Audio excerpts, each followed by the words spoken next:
with Oklahoma and Oklahoma State meet, it's Bedlam.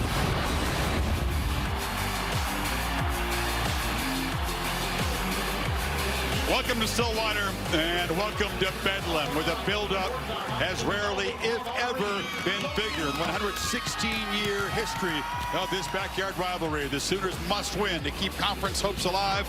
Oklahoma State is in the championship game, but this is a CFP elimination game.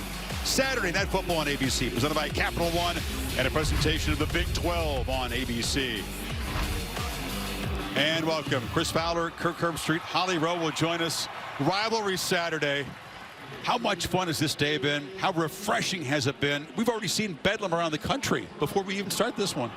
It's been amazing. I mean, this is what you hope for with rivalry weekends, upsets, unpredictable aspects of the game of college football, and it happens. Right now we got Alabama going to a third overtime against Auburn in a game you think they would be able to handle. So this is what makes this sport so exciting. Ohio State fell to Michigan. The opportunity is there for Oklahoma State if they can win to get through.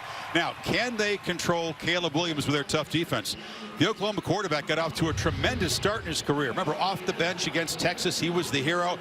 And Kirk, he was rolling. But then the last couple of games, beginning with the Sooners' last road game at Baylor, he really was struggling mentally. You and I saw him early. You know, we saw him at the Cotton Bowl against Texas. We saw him against TCU, West Virginia. And it was almost a feeling of, this kid just can, it's college football is easy for him. And then the last couple of games, a little bit of a reality check. I think he got into the habit of looking for some of those big plays that he made early in his career. And Lincoln Riley told us this week, hey, against Oklahoma State's defense, he's got to just be patient, let the game come to him. He can't try to force the issue and try to make a big play every time. Yeah, the Baylor and Iowa State were problems. What about this Oklahoma State defense? After Georgia, which is up here, the Cowboys defense is right there, second best in the country in categories like points allowed. They're third in total yards. They are #1 in terms of sacks and second in tackles for loss. I mean, look at that third down defense. It's incredible. You better stay on schedule. And what their biggest issue is, how do you run the football? They love to push the line of scrimmage. And as I say, not one or two guys, the entire wall of defensive linemen with linebackers blitzing, pushing those offensive linemen back. There's very few holes in the interior to be able to run the football. The other thing they do a good job of on quarterbacks and offensive line, they create pressure. They move linebackers and create other opportunities on the other side. And if you're a quarterback, you better hope that your line can hold up, because you've got open people downfield. And I think this could be a factor tonight. Malcolm Rodriguez, a veteran linebacker, number 20, high school wrestler, very athletic. He's going to have to spy on third down because Caleb Williams is so gifted and so natural at getting out of trouble. He's going to see number 20 spying him on third down. It could be a critical aspect in what we think could be a low-scoring game. Yeah, real different feel, you think. Brennan Presley, Dominic Richardson are deep. Receive the kickoff from Gabe Burkich. He drives it into the end zone. And so we're going to see Spencer Sanders. He's a threat to run. Oklahoma's been a little bit vulnerable to running quarterbacks, and he could hurt them that way tonight. Yeah, he's known as a dual threat guy. As I said, I think he's really grown in taking care of the ball. This is an offense, you know, it's okay to punt. It's okay to throw the ball away. And Spencer Sanders has had to grow in that area. Now tonight, because of this defense, I do think his mobility, whether it's design run, option, or scrambling, he's going to carry it 12 to 15 times. Number 2 rusher on this team after the starting tailback, Jalen Warren, who's gritting his teeth and playing hurt tonight, number 7. And a very hard clap from Sanders trying to draw the Sooners offside. Prior to the snap, ball start, offense, number 70. 5-yard penalty, it's still first down. It's Hunter Woodard, the right guard. Drew his own man off that hard clap. Big emotional rivalry game. Just want to settle in. Both sides want to settle in.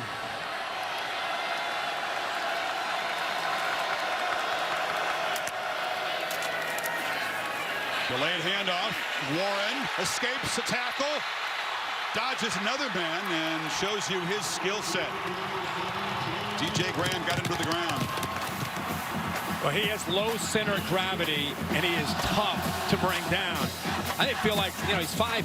I feel like sometimes he does a good job of just getting behind the offensive line and making it tough on the linebackers. That time, there was penetration. You cannot bring him down with arm tackles, even though he is fighting through some pain. More than a 1,000-yard rusher already. Sanders looks to throw. His slant is incomplete. Try to get it to Tay Martin, his top receiver. Hard hit from Woody Washington, who's back healthy in that secondary. Well, they play great defense. They want to run the football. The Chick-fil-A impact players, Jalen Warren, who we've already seen 7. He's got to be able to get a big night tonight, averaging close to 5 yards a carry. And then Tay Martin leads a very young group of receivers. He's the elder statesman, number 1. Isaiah Thomas is outstanding at getting penetration, applying pressure on the quarterback, and Brian Asamoah, a veteran linebacker in the middle, will have to do a good job against his obvious run-oriented style offense. 3rd and 5, Sanders pressure, delivers under duress over the middle, and it's incomplete. Trying to get it to Presley, broken up by Justin Broyles, and the Sooner defense gets a quick 3 and out. But they're going to twist a lot, especially on 3rd down. They're going to try to affect the communication of the offensive line and try to get somebody free. That time Redmond does get free and affects the accuracy. Good job by Sanders, buying just enough time to get that ball off, but not able to hold on there for a 1st down was Presley. So the false start before the first play stalls the drive, and Tom Hutton, lefty puncher, gets it away. Washington drifts back and makes the fair catch at the 29. So here comes Caleb Williams. Let's see if he can get back on track. The mantra that Riley has been saying to him all week, just make the routine plays, make the simple stuff. Don't worry about the spectacular. Yeah, instead of hitting home runs, he said, hey, it's okay to have, hit a single, hit a double, hit a single. Let the home runs eventually come to you. And tonight, they feel like they may have to, because Oklahoma State's so aggressive, they may have to throw to get back to setting up the run. Opening statement now for this tough Cowboys defense. They've given up a quick touchdown to OU each of the last 3 Bedlam games. Desperate to break that trend right here. Washington finds the open man and squeezes the ball in there to Braden Willis, and it's a quick 1st down and across the 40. And Chris, there's a single, right? That's what Lincoln Riley, decisive, quick decision. Defense is spread out. They're attacking. They want to penetrate. Nice play call by Lincoln Riley. Ball's out quickly by Caleb Williams, and a 1st down on their first play. Kennedy Brooks.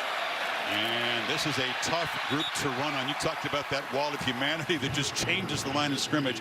They stopped him for a 2-yard gain. That was Tyler Lacey, the Chick-fil-A impact players when the Sooners have the football. Yeah, Kennedy Brooks, and really put the offensive line up there. They're going to have to do a good job against this aggressive defensive front. Marvin Mims, when he gets isolated one-on-one. Brock Martin on the outside, 9. Really having a great year. And the leader, the veteran Malcolm Rodriguez, one of the top players. Such an instinctive linebacker in the middle of this defense. 2nd and 8. Williams fires downfield, and he had a man. Over shot, Michael Woods. Well, Michael Woods kind of hesitated, in coverage there against Bernard Converse. It's one-on-one without safety help. You see that? That slight hesitation, I think, affected the timing. I don't know what Woods was thinking. I don't know if he was thinking that he might be bringing him back with like a back shoulder, but instead, I think Williams saw that he had maybe a step on him, so he led him downfield. But that hesitation that time by Woods on his route impacted that route. And now they need 8 against the #1 3rd down defense in America. Delayed handoff. Brooks is going to try to run for it. Doesn't get there. Hammered down at the 45-yard line. And it's the Cowboys defense that gets off the field quickly. Well, they've defended this counter play all week with Jim Knowles. They know it's coming, and they know how to defend it. They've seen it in their sleep. This is an offense always with Lincoln Riley. They love that counter play. Surprised on 3rd and long they went with it there, but the Pokes defense ready to bring it down before they got to the 1st down marks. Michael Turk would lead FBS in punting, but doesn't punt often enough. Less than 3 per game. Transfer from ASU, boots it high, and it will bounce out of bounds. It's a touchback.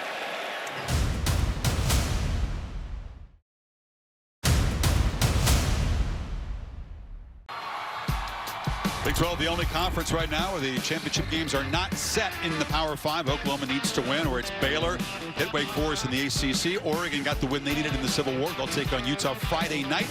And Georgia-Bama was already a done deal. How about Michigan? I was going to say, some people may be looking, Iowa. What happened? Well, Wisconsin lost to Minnesota, and Iowa, with a win, they go into the Big Ten championship. Sanders takes off. A lot of green in front of him. Gets a nice block on the edge and scoots for about 15 yards to the 35. Jaden Bray, the freshman receiver, made the block. Yeah, they're in man-to-man. It blitz a linebacker, and they don't keep the edge to the defense. Blitz up the middle. Good job by Jalen Warren. Edge is lost, and that's what Spencer Sanders can do. He said 12 to 15 times tonight, whether it's design run or like that, where he's just improvising. He's athletic enough to make the defense pay for it if they give him room like that, where they lost the edge. Warren picked up the blitz. Looked like he enjoyed doing that, delivering that blow to the rusher. They fake it to him. Sanders with a downfield shot. Has a man cross field, and the catch is made by Presley. And quickly the Cowboys threaten OU territory. Yeah, man-to-man, inside leverage. See the defensive back feels to the inside. Route goes away from that, and the ball is perfectly thrown towards the sideline. So great execution and a good throw by Sanders, putting that away from Fields, the defender. Casey Dunn, play caller. They're cranking the tempo. Empty backfield. Sanders hit as he throws, but he gets it out again to Presley, who makes the cut. Another first down inside the 35. Well, Mike stood in there and delivered. Mike Gundy and Casey Dunn with some of the success. They are getting the ball out, getting and going with some tempo. Benito almost gets there in his blind side. In fact, hits him as he releases the ball, gets around the left tackle. But Sanders felt that and got the ball out. Benito looks like he's on the sideline after that last play. Warren knocked down after a short game. Check out that Sanders on the keeper. That's a key guy to keep an eye on. One of the most dynamic playmakers on this OU defense. Junior from Fort Lauderdale. Sanders loops the ball downfield. Caught! Touchdown! Tay Martin, and the Cowboys strike first.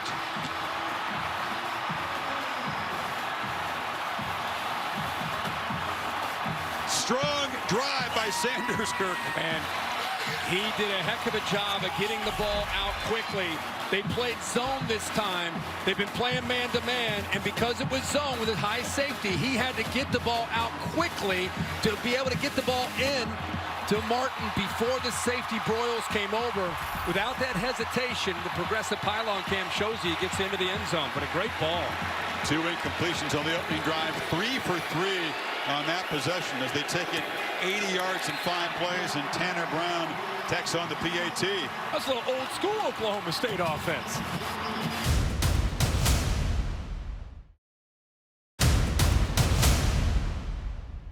To get opportunities, and Tay Martin has battled through quite a few things, but is the leader. We've had a lot of injuries on the perimeter this year, but number one, off to a good start tonight. Unquestioned veteran in a very young receiving corps, makes his 55th catch of the season. Tomorrow morning on Sunday NFL Countdown, Patriots rookie Mac Jones, former Crimson Tide star, sits down to share the story of his journey to the NFL. But on Monday Night Football, Russell and the Seahawks, hungry for a win, take on Washington, 8 o'clock on ESPN and the app. Weird to see Seattle last place in the NFC West. All right. See if Oklahoma can answer here. 2-back look, Jeremiah Hall, the H-back, and Brooks flanking Williams.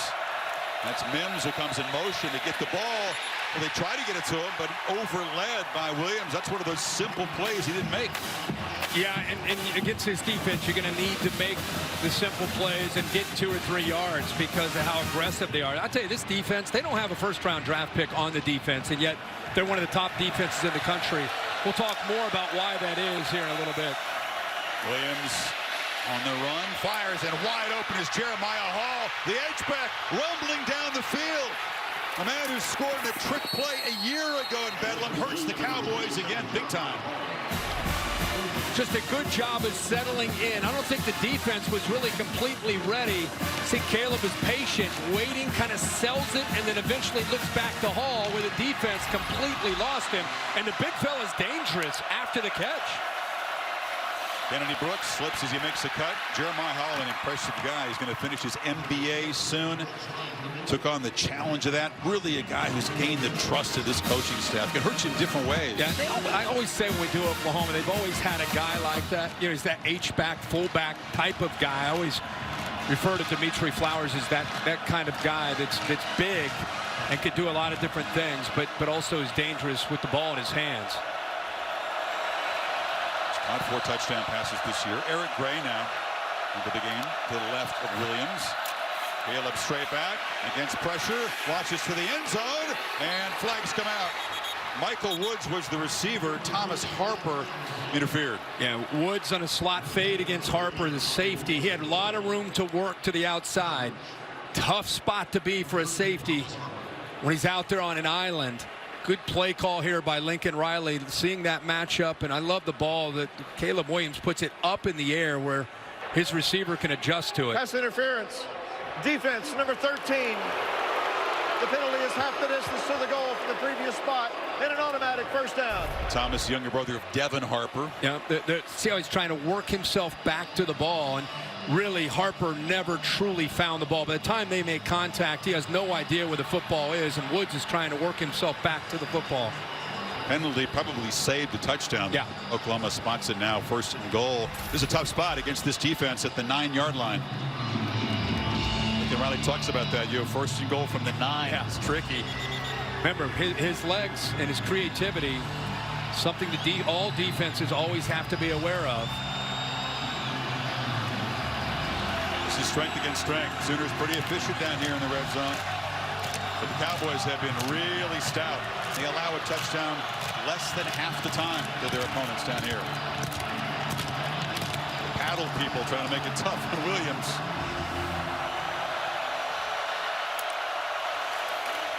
Brooks on a delay, has to bounce it, and he'll be stacked up, dropped behind the line.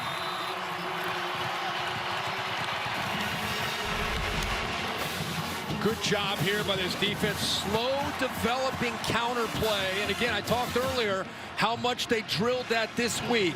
He's forced to bounce it outside. That is not where Kennedy Brooks is real strong. He is more of a downhill, one-cut type of back. But a good job by the defense, again, of pushing that to the outside. Rodriguez, top tackler in this defense by 25 tackles there on the stop again. 2nd and goal. Pressure comes. Delivered, touchdown. Nice pitch and catch. They beat the blitz, and Brian Darby with his 2nd touchdown of the season, and Wiley's offense answers quickly.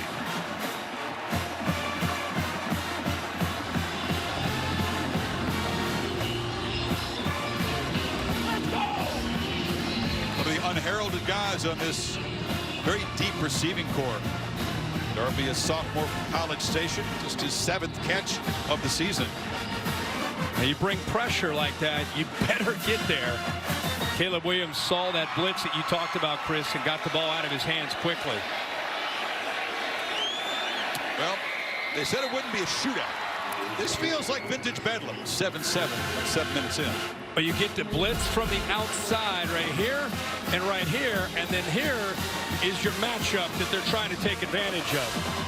They do a good job. See the blitz? The ball, they just don't have a chance to get there. It wasn't even necessarily picked up.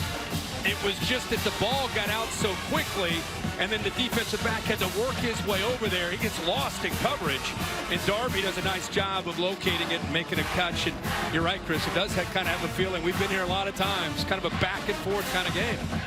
I said, come on, Mike. I mean, shootouts are your DNA, right? He said, we're not equipped to win a shootout against anybody right now, much less Oklahoma. Yeah. But early on, the offense has had some success. For people that aren't familiar with who Oklahoma State has become this year, we've talked about it, but they are a defensive-oriented, don't lose the game on offense, run the football, punt, throw it away, don't turn it over, win field position with turnover margin, and special teams. And you know, that drive we just saw from Spencer Sanders was very different from who they've been these last 4 or 5 weeks. You know, last year the folks thought they had a defense good enough to hang with the Sooners in Norman. It was 21-0 midway 1st quarter. They were down. This year they feel much more confident. Presley has a little crease. That's good blocking. Makes a cut. And a strong return out across the 40 will set up Spanchers in great field position.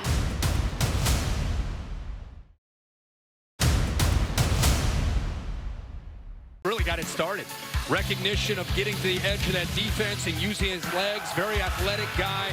Love his accuracy. He's clean in the pocket, has time. That time Benito kind of got to him, but still was able to get the ball out to Presley. Recognizes too high safety. He's got to get the ball out quickly, so that safety 25 can't get over, and he makes a nice throw there. So he is in sync, at least early in the game for Oklahoma State.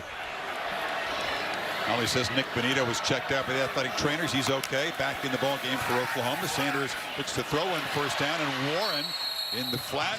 It's a nice chunk gain on first down. Picked up about 5. You know, this Oklahoma defense has great potential, but I think for the most part, they've underachieved from who they can be, especially up front. And I think it's been driving Alex Grinch crazy because he knows what they're capable of being, and they just cannot play consistently. They've been better the last couple of games, but not quite the defense that I think they imagined this year. Warren takes a handoff, and they get a crease against that defense. They expected to be one of the elite defensive fronts in the country, right? Yeah. It hasn't panned out. Yeah, it has not panned out at all. And this is what I'm talking about, how hard it is to sometimes find him, right? You're going to move and twist and slant your defensive line. It puts a lot of those linebackers. They throw it in the flat, and a completion to Blaine Green, another one of the true freshman receivers. No fumble. He was whistled down. Freshman from Allen, Texas. He's become kind of a fast learner. They use him at the Cowboy back position. It was kind of a hybrid position. Yeah, as well, and they move, and they'll say, you know, in meetings during the week, he'll go to the receivers group, then he'll go with the Cowboy backs to kind of learn 2 different positions. That's a lot on a true freshman, but they feel that he can handle it, and he's got a really bright future. Not only a future, he's doing a heck of a job this year. Here we go. Cowboys threatening again at the 29, looking to throw again on first down. Sanders trying to buy time, flips it, and has a man open. And that's Martin again. First down in the red zone. Number 1 a bit. Another good job by Jalen Warren picking up the blitz. 7. You're right. He's not only picking it up, I think he'd rather pick up the blitz than run the football. Keeper. And got a little bit of a block. Martin on the edge. Pat Fields drove him out near the 15. Right, watch this recognition of play before. Watch 7 in the backfield. He looks left, then he comes back, he sees it, boom! I mean, that's how you take care of your quarterback. That's impressive. From the pocket. Dart on the sideline, and the catch is made at the 8-yard line. It's a first down. Green again. First and goal. Just a really good mix right now. Mixing in a little tempo, different formations, running the ball, throwing the ball, a little bit of quarterback creativity. This Oklahoma defense right now on its heels, and Oklahoma State is attacking. And now a throw for the end zone, and a battle on the edge, and a flag comes out. DJ Graham was defending on Jaden Bray. To Hansey.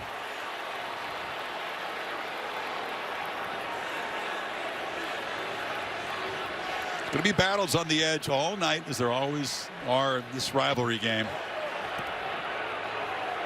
Prior to the pass, holding, defense, number 9. The penalty is half the distance to the goal from the previous spot, and an automatic first down. So he just grabs him. Yeah, right at the line of scrimmage. Grabs onto his shoulder pads and the jersey. That was even before the ball was in the air. You heard the official on the call, so they get inside the 5-yard line now. This is a 6-play, 54-yard drive at 1:46. Just moving right down the field. You think it's a Warren. End around to Martin, who just waltzes in. They're in a play-calling rhythm and executing beautifully. Cowboys back on top. Again, I think Oklahoma's defense right now is just trying to figure things out. They are lost, and it's a great call. Look at the defense flowing. Everybody coming this way. He'll pick up a nice block right here, but a great time to call this, an aggressive call. He walks into the end zone. You know when Sanders is feeling, you see a little pop. That was some with some style to Martin coming around. Just going to loft it in the air. Receiver grabs it full speed. And Oklahoma State in what feels like a vintage Bedlam game. That was a no look. That was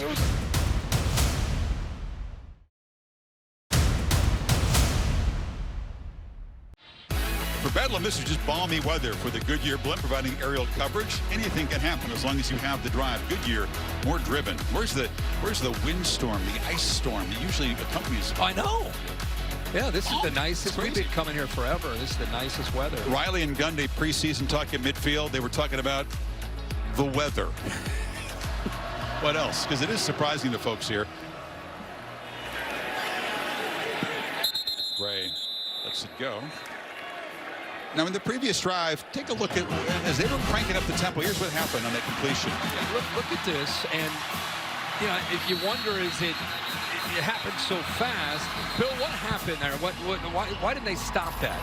If the officials on the field rule that that's forward progress, then replays out of it unless it has to do with a first down or goal line. Okay. Even if the whistle hasn't blown, because it had not blown at that point when the ball was ripped out. That's correct.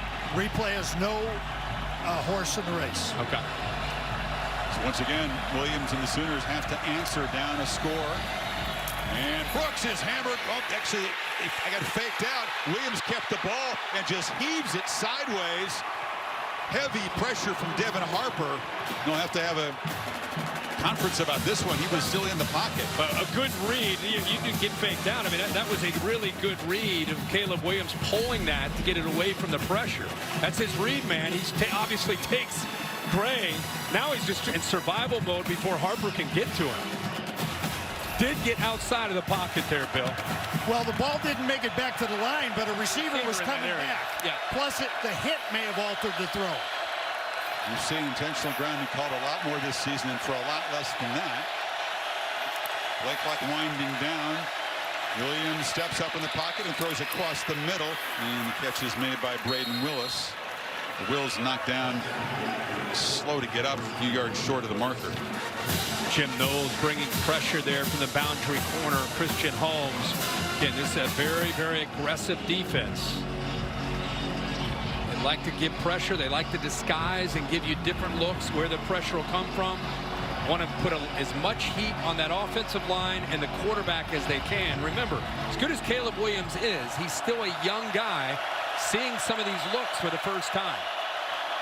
3rd down and 2.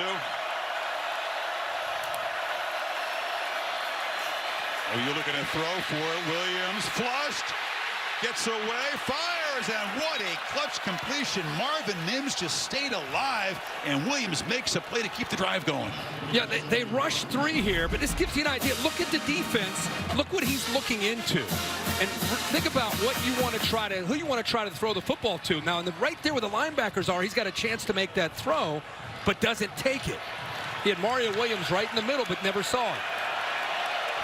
Good job of improvising after missing that open receiver. Instead of punting, putting that defense right back on the field. Sooners with a fresh set of downs. Hall and Gray in the game. Again, play action. Again, Williams under pressure. Escapes, scans the field, and will just dart forward, pick up about 5. Oliver, leading sacker in this team, a true freshman, was chasing him down. Really good-looking young true freshman, Oliver, 30, who has tremendous length. But how about the strength? Caleb Williams known for his speed, but that time showing his strength to be able to pull out of that potential sack and get some positive yardage. Early in the drive, Jim Knowles and the defensive staff making wholesale substitutions. Fresh bodies in for the Cowboys. They'll use lots of players up front. In the pistol, it's a reverse. Pitch back to West, who makes a cut and has a first down, exploding into Cowboys territory.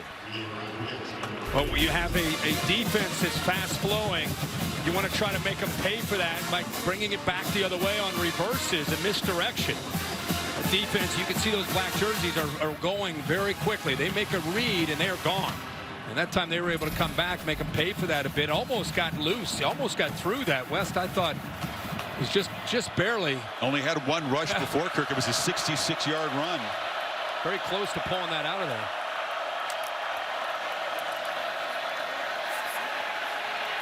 Williams delivers across the middle, and that's the rugged Hall making his second catch. Knocked down at the 40. It'll be a 7-yard gain.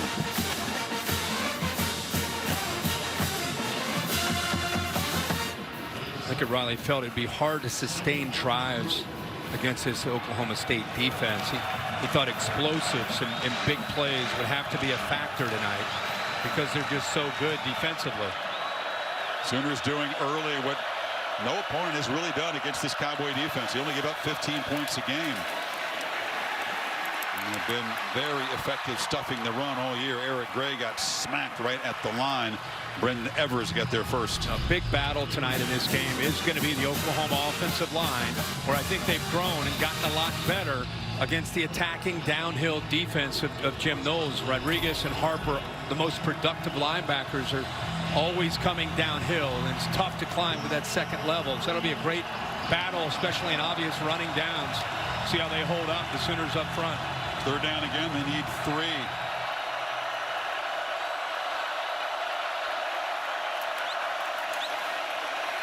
Woods, the receiver, took the handoff.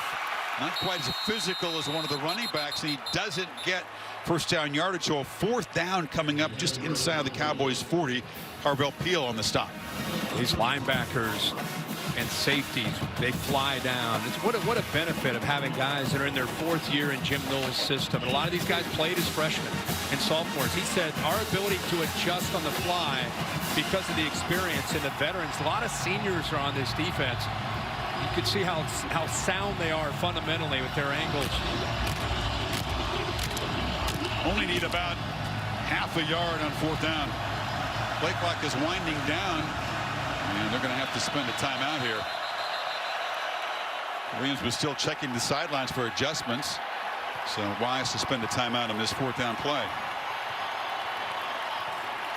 Well, you look at all the stats and you study all the tape and you talk to all the coaches. This is going to be a very different kind of Bedlam game. The defenses are strong, especially for the home team here. We've seen a wild first quarter so far. It's like this is old Bedlam, you know, with the offenses back and forth. It's a big 4th down, though, early in this game, because I think Oklahoma State's offense, and we'll see what kind of adjustments Alex Grinch can make, but right now Oklahoma State, they're in control. You said lost on OU's defense. They look lost, you know, just because things were happening fast. It was such a mixed look of formations, personnel groupings, run, pass. It's more of a compliment to Oklahoma State and what they're doing than it's really a knock on Oklahoma. See if the Sooners use that offensive line you talked about, make it a straightforward call on 4th and a half yard. Not an easy call here. You know, if you stay in the middle into the teeth of that defense, that's a tough place. Or do you go out on the edge? You don't want to run sideways against this team either. Muscle bunch to the right of the formation, and it's a sneak. Fighting hard, and looks like Williams was able to fall across that yellow line and convert. I thought Brock Martin, 9 on the edge of the defense, hit him at first and maybe would have a chance to get his left shoulder in front of Caleb Williams. Watch him come from the right there. He hits him, but to the credit of Caleb Williams, he got low enough and was able to avoid the shoulder of Brock Martin to pick up that first down.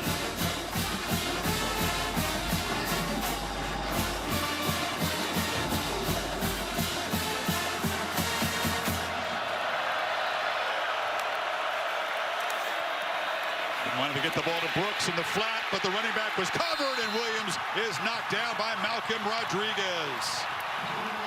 Just a really good job by Tyler Lacey taking that away. He's a big defensive end. He's right here. I mean, that's a play of a linebacker, what he does. Recognizes, I'm going to get out here, take that away, and Caleb Williams doesn't have an answer. And that's where Malcolm Rodriguez, in his instincts, able to corral Caleb Williams.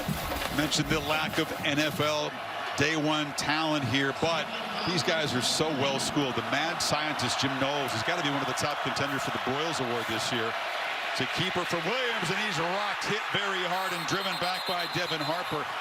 Their head was spinning when Knowles first came in, Ivy League background, so intelligent, walks around wearing a blazer. Where is this guy? We're lost. What's he telling us? They picked it up in the last few years. That's what I'm saying. Well, you're around him for 4 years. Again, watch the big guy Lacey again. Takes away the back. Now you've got Harper and the rest of this defense. It's just kind of old school fundamentals, getting to the football, your pursuit angles, taking away space of the offense. And what the offense wants to live in is space where their athletes can make make big plays, but against these guys, it's just tough to do. Now they bail out. Look at this defense. Everybody dropping back on 3rd and 16.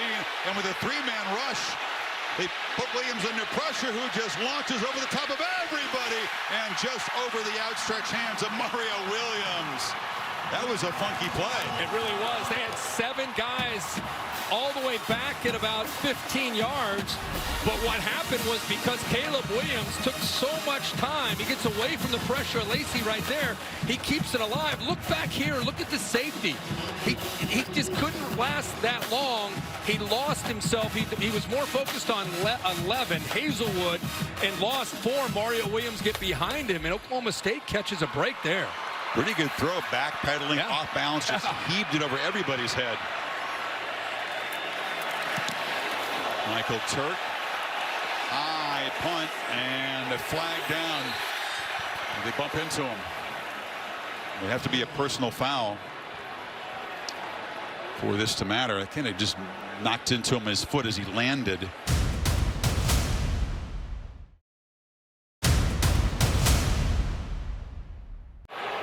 Personal foul, roughing the kicker on the defense. That's a 15-yard penalty, brings an automatic first down. Crowd doesn't like it, of course, when you hit a guy's ankle and the leg is extended up in the air. He's very vulnerable. You ever been a guy that boos at the ball game?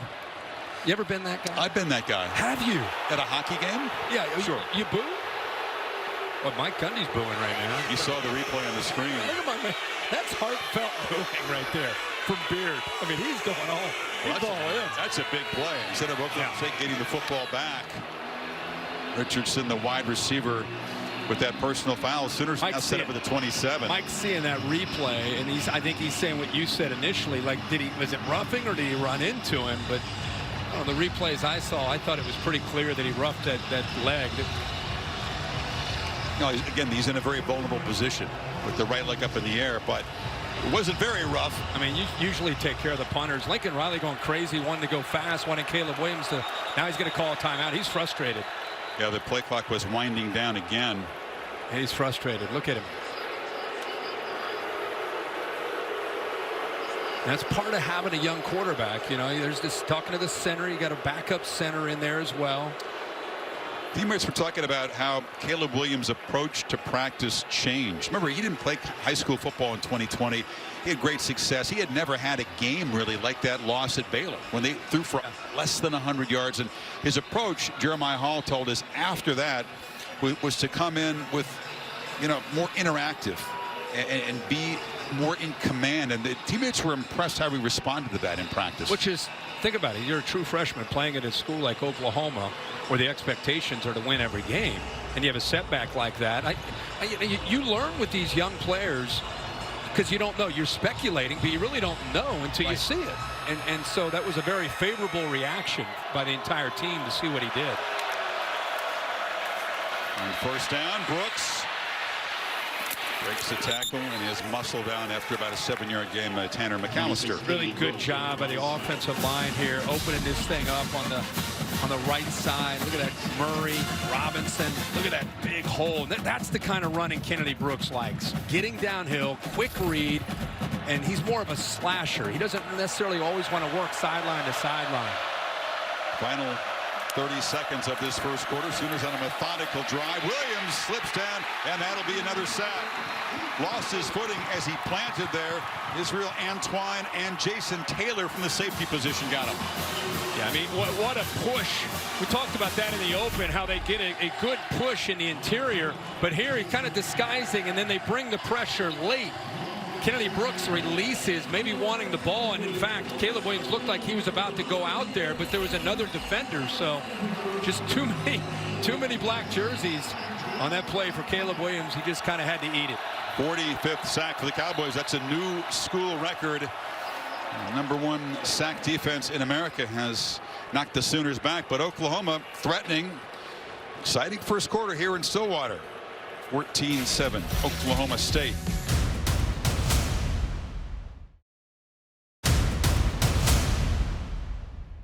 By 7, won their last 7 home games. That's the best streak in 5 years. But over the years, Oklahoma has been so dominant both here and in Norman. One of the most lopsided in-state rivalries out there.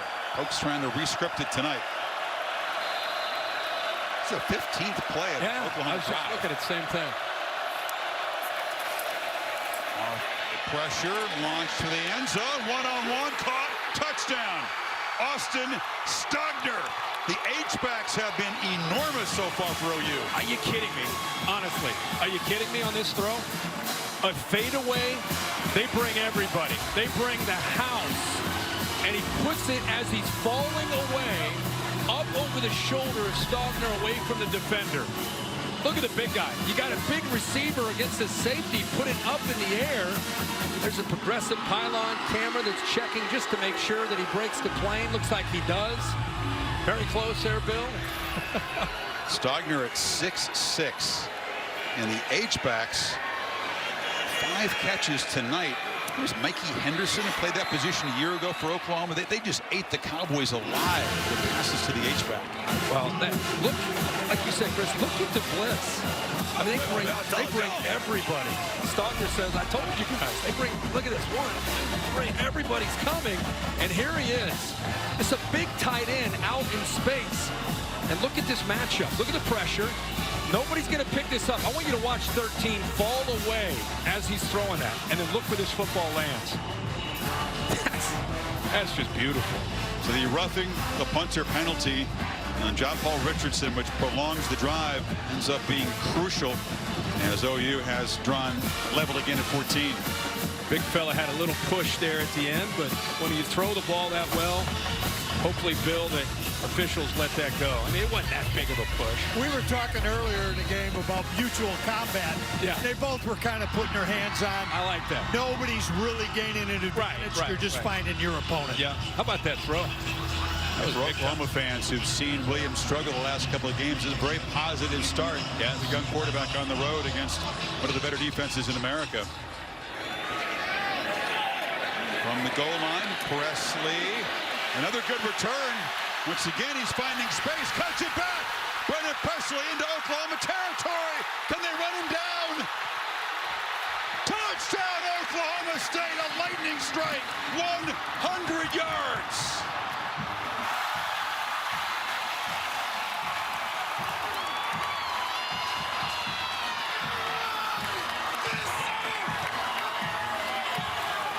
I tell you, with his speed, he doesn't need a lot of room. Some good blocks on his side. He pulled away from Brian Meade, the linebacker, who's covering that kickoff. Looked like he had a chance to maybe bring him down. But the right side on that right return, a couple critical blocks, and you get him out in space. He's exciting. You're right. Excellent blocking once again early in the return, the second straight kickoff return. But that time when he got space, they could not run him down.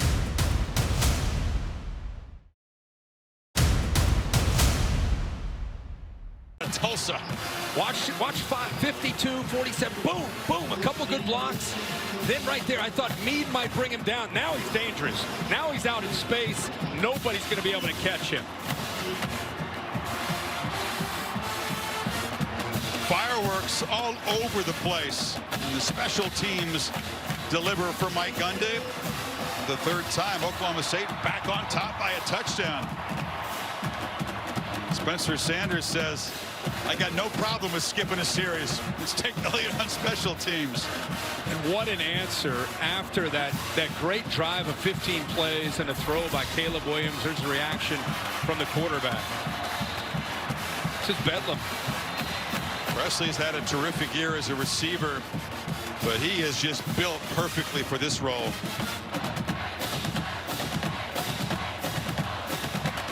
Once again, this Oklahoma offense is going to have to answer. They've been up to it so far.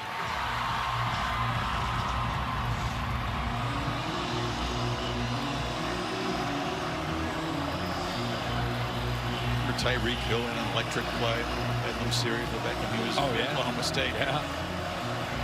You do something in this rivalry, especially when you're on the Cowboys side. If you can win this game, that's become part of Oklahoma State lore. Gray knocked down by his own man, tripped down at the 18-yard line. AT&T 5G Skycam. Zooming over the field here. Sky Cast is streaming live on ESPN3 and the ESPN app. Great Clips Command Center also streaming on the ESPN app and ESPN3. Lots of ways to enjoy this Bedlam game.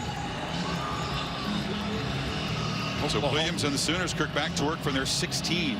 Just as Lincoln Riley told us, he felt that they would have to throw, especially early in this game, because of the style of defense that Jim Knowles plays, where he's attacking. And they have. They're 120 yards through the air, only 16 on the ground. Brooks has some space in the middle and muscles forward for about 5. But I think this offensive line is really prone. I mean, it's been an area over the years. It's while all the skill guys get most of the attention. Anybody who really follows Oklahoma would tell you the offensive line and how physical they have been over the years has been incredible. And this year, it was a group that had to gel. They've had some injuries. They've had some new faces. And late in the year, you can start to see them kind of putting it together and playing with more continuity because of the obvious experience. Brooks in the flat. Has a couple excellent blocks, makes the cut. Kennedy Brooks. They track him down at the 45-yard line, but a big play out of the backfield and a whiff by Thomas Harper there. Well, watch the wall that Harper runs into, because Stogner gets out there. You also see Hall, and he had Kennedy Brooks man-to-man. And so by creating that wall for him to have to work through, it gave Brooks enough room to catch the ball and then have enough room to be able to get upfield and pull away. Not used as a receiver that often. Typically, that's Eric Gray in that role. Just the 6th catch for Brooks. They fake it to him, fire down the middle, and it's Stogner running free. And the H-back into Oklahoma State territory. But when you come downhill, you're going to be aggressive. Be careful. Watch him hesitate and then get behind you. Watch the little hesitation. I'm just blocking. Nope, I'm going behind you. Good job of baiting the safety, a veteran safety, and then getting behind him. And I love how that time Caleb Williams helped sell that by being patient before he made that throw. It's all about the H-backs tonight. They've not looked to feature the wide receivers yet. Working down the middle of the field. Cowboys crowd the line. Brooks gets through that run. Blitz breaks a tackle in the clear and now muscled out at the 11-yard line. See, you go back to that last play. By running that play, not only is it successful, now I'm a safety. Now I got to be a little bit leery. Instead of just coming downhill quickly against this run game, now I got to worry about play action. And now by sitting back, now you can go back to your bread and butter, physicality, running the football and trying to win the line of scrimmage. That run puts Brooks over 1,000 yards for the season. The 3rd time running back has done that in his Oklahoma career. First down outside the 10. Brooks has it again. That time smashed right at the line of scrimmage. As Brooks joins guys like Damon Parker, the great Adrian Peterson, Samaje Perine. And that's a pretty exclusive Buck 3,000-yard season. Of course, Brooks opted out, did not play in the 2020 COVID season. But he has been a serious force in these Bedlam games. Hurt the Cowboys big time in 18 and 19. 160 plus in each of those 2 games. Gray is in for him on this 2nd and 10. Williams checks it down underneath, and this all wrestled down by Taylor. 3rd down coming up. Well, it's getting feisty. Darby and Harper jawing. Yeah, in front of you. There's Darby up. Harper. Poor photographer paid the price. Man down.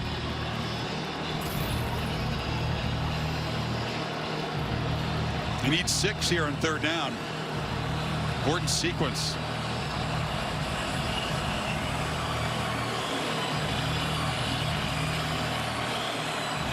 Gray is the tailback. 3 men to the right. They throw back to the left. One-on-one jump ball, and it's broken up. Trying to get the ball to Jaden Hazelwood and Jarek Bernard-Converse. The most targeted defensive back in coverage, made a nice play, and here comes the field goal team. Well, he loses him. He put his hand on him, and then he got behind him. The reason they like to go to Hazelwood down here is he's 6'3". Ball's thrown pretty well, but give Bernard-Converse credit. Never quite gave up on the play and eventually got a hand in there to be able to knock it away. Abe Burkridge was ultra reliable till the last couple of games. He missed 2. Wide right in the loss to Baylor. doinked a chip shot off the left upright last week. Needs a make to get back some of that confidence and drives that one through.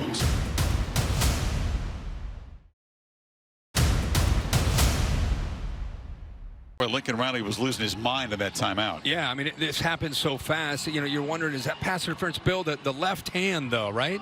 Yeah, he's got a restriction with the left arm that's forcing the receiver only to go up with one hand. That's not mutual combat. That's restriction. He's just livid. And restriction is what I think Lincoln Riley, I mean, he worked the officials over and given some demonstration during that whole break. Careful when you demonstrate. Don't put your hands on the official. Yeah. But I think he has a, Bill, after looking at that second shot, you could really see the hook there with that left arm. I would have easily supported a pass interference call. And this is a short kick. They keep it away from Presley, and that's Richardson knocked down at the 28-yard line to Chris Felica. The Bear with our Affleck trivia question tonight. Chris? Test your little knowledge here with the recent college football playoff history with tonight's Affleck trivia question. Oklahoma 10th, Oklahoma State 7th this week. What is the lowest ranking entering championship Saturday for a team which went on to reach the CFP? So basically we'll be looking at Tuesday's ranking. Ohio State was 6 in 14, I think. First year of the playoff. Yeah, and they went by TCU and Baylor. Ardell Jones stepped in the Big Ten championship. They were like 16th when the first rankings came out. They were way down there, I think. Yeah. Sanders on the run, and the ball batted down, just rejected by big Isaiah Thomas, senior from Tulsa. Isaiah Thomas is a very gifted athlete that can play inside and outside. 11.5 tackles for a loss there. He's obviously just the awareness there and the length to be able to go up at 6'5" and bat that ball away. But he can play inside. They've used him all over the place. Right now playing on the edge. Oh, look at all that pre-snap movement. So the defense shifting around. Sanders rolls that side and fits it into a nice window. Finding space in the zone there was Tay Martin. So when Oklahoma moves 3 times, what do you do? You just roll away from it. Don't worry about protecting yourself. Get out away from that pressure. And what a throw there between 3 Sooner defenders. Zone coverage. Nice job of settling there by Tay Martin. And a good throw by Spencer Sanders. You can see the relationship and the trust there by a couple of veterans. I thought they were a more ball control and defense kind of team these days. And change the pattern. And this is Presley, the electric kick return for a touchdown. Moves the ball back into OU territory. Mike Gundy gets into a huge rivalry game, and he just can't help himself, right? Big stage, been winning with defense and running the football, and he says, nah, not in Bedlam. We're swinging for the fences. Play action, slant, and the ball batted away. Broken up nicely by Woody Washington. And a flag comes in very late now. Thrown by the back judge. This will not be pleasing to Riley, who was upset about the non-call. It's his receiver. I think it's the same call. I think the opposite hand from the hand that the defender Washington used to deflect the ball. I think the right arm this time gets around the receiver. Defense, number 0. The ball be placed at the spot of the foul. Carries an automatic first Lincoln's down. saying, guys, that's exactly what happened to my guy. Watch his right arm. Left arm works the football. Right arm wraps the arm of Tay Martin. We refer to that as a hook and turn. Hook and turn. There it is. Fresh bodies for the OU defensive front. 3 backups in there. Oklahoma State threatening again.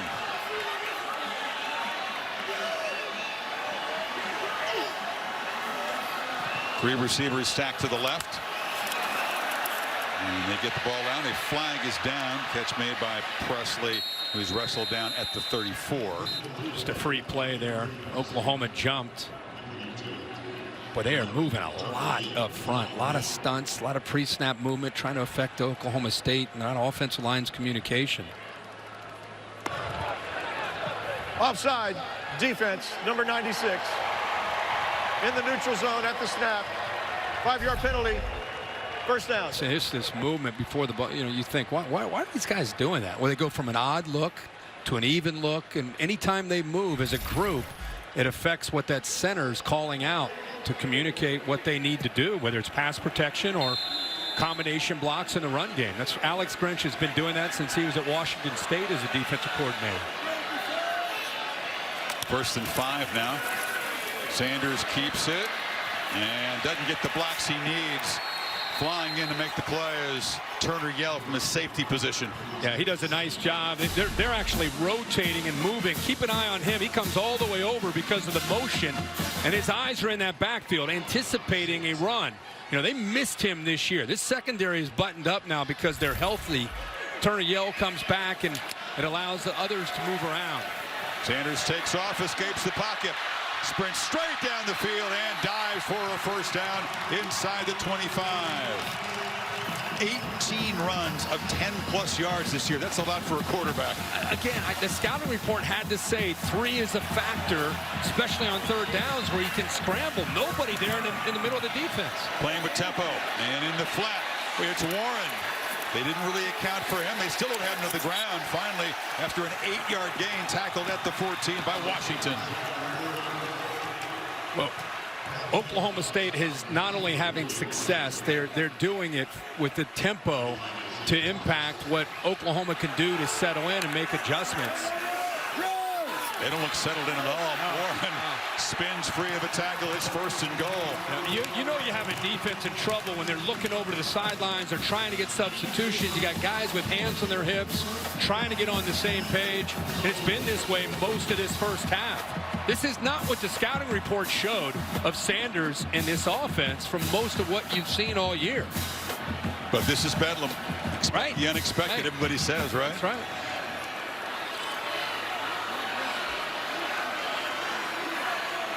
First and goal, a chance to build the lead to 11 if they can get the ball in the end zone. But Warren is smacked immediately. This big Perry and Winfrey, the senior nose tackle, brings a lot of energy and passion to his play. Yeah, he does a good job just getting off the block. I mean, that's really what he's known for. Came over last year as a junior college player and kind of exploded on the scene as a first-year guy, and now a guy that they kind of count on in the interior, using his hands and quickness.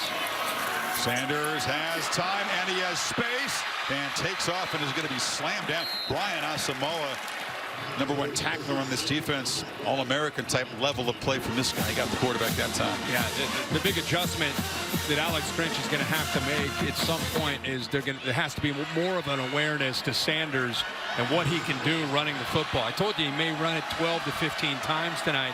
So far, it's just 6 carries. Interesting call here now, Kirk. 3rd and goal from the 4.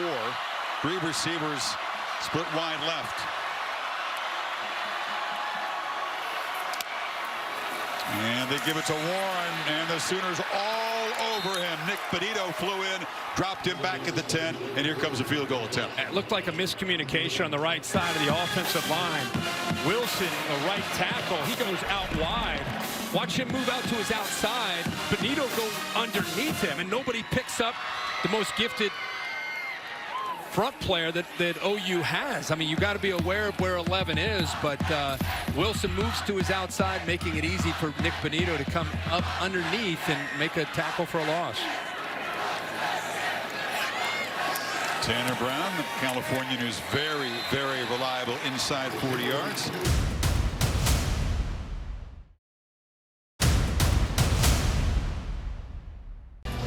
This is enormous for them. Yes, they've clinched a spot in the Big 12 championship game, but if they can win, besides bragging rights, besides paying back the Sooners for all the misery, they would get Baylor instead of a rematch in Arlington. And that matters. And keep themselves alive for not only a Big 12 championship, but also a shot to get to the playoff. Hard hit on Gray. He is smacked at the 18. Cowboys special teams strong so far. Big edge. Well, let's talk about Caleb Williams here. Early in the game, a lot of pressure. And I think it caught him off guard. He was just kind of settling into the game. They were coming from a lot of different spots. And then I think you saw him start to see the pressure, find the one-on-one matchups. And once he found the matchups, it was about just getting the ball out and letting your receivers win. Look at that pressure. Doesn't let the pressure get to him, puts the ball up where Stogner can make a play on it. And that's been the adjustment. Quicker passes and moving the launch spot where he's throwing the football instead of just sitting in that pocket, sometimes getting him out on the edge. From the pocket, launches downfield, and it's incomplete. Try to find Trayvon West. Haven't really been able to get the ball to Jaden Hazelwood or Marvin Mims, the speedy edge players. Mims is the real deep threat in this offense. Yeah, I mean, you can get the ball downfield to Mims, to Woods. Like you said, Mario Williams has that ability. So far, he's taken some shots with West. We've seen Stogner get some one-on-one chances. Hall also has been a good target for him.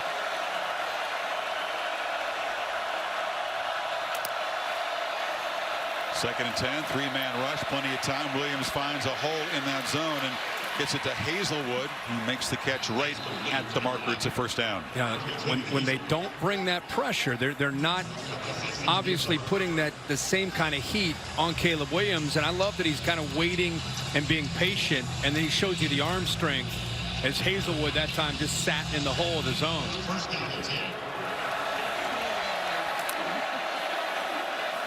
Lincoln Riley communicating with him up top at about the 15-yard line.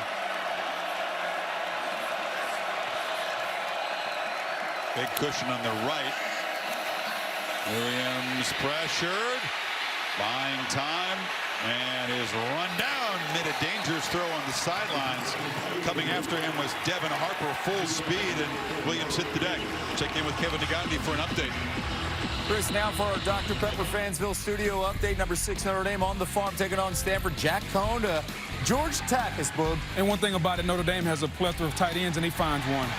2 touchdowns for Cohn right now. They're up 17-0 Irish. Back to Chris and Kurt.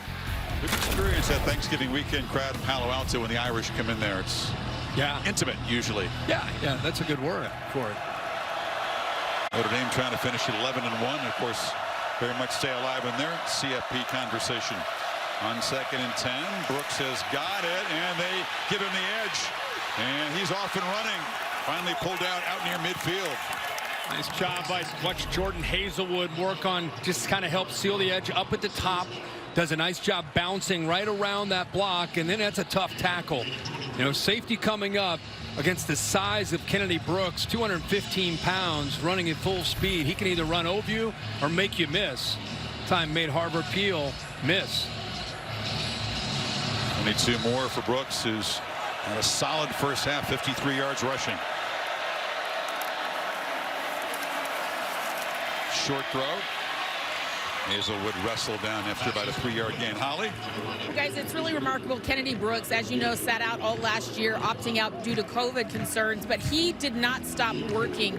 We've told the story before, but he got up at 5 a.m. every day, would do 2-a-days, whether it was footwork, speed drills, and then he would do a workout in the weight room. He kept working every single day, so when he came back, he hit the ground running.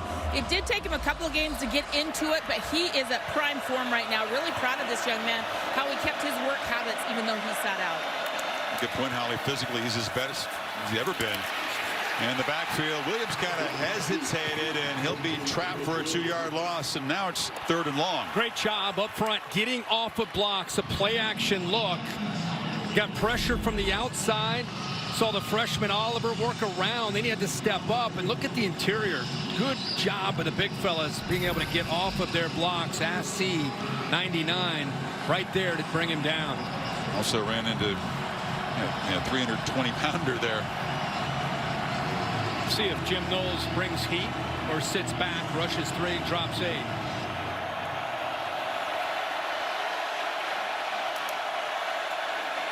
He brings some pressure off the edge. Sooners try to run into it, but Brooks is stripped down for another loss.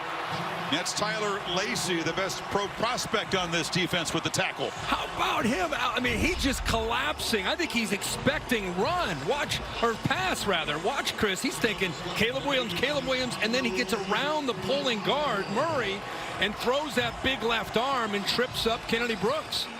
Seeing the defense, it is among the best in tackles for loss, right near the top all season long. They had 2 back-to-back tackles for loss when the Sooners were threatening. Drive is snuffed out. Presley waves for the fair catch at the 14-yard line. So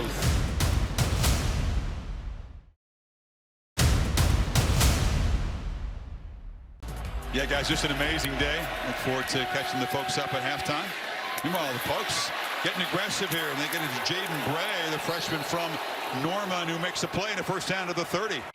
I think Mike Gundy feels that he's got a really good young group, and he thinks that eventually they'll get back to being the explosive offense. Again, coming into this weekend, they weren't necessarily that kind of offense. Tonight, they've shown that, but he loves these young freshman receivers with Green and Bray and others. Keeper.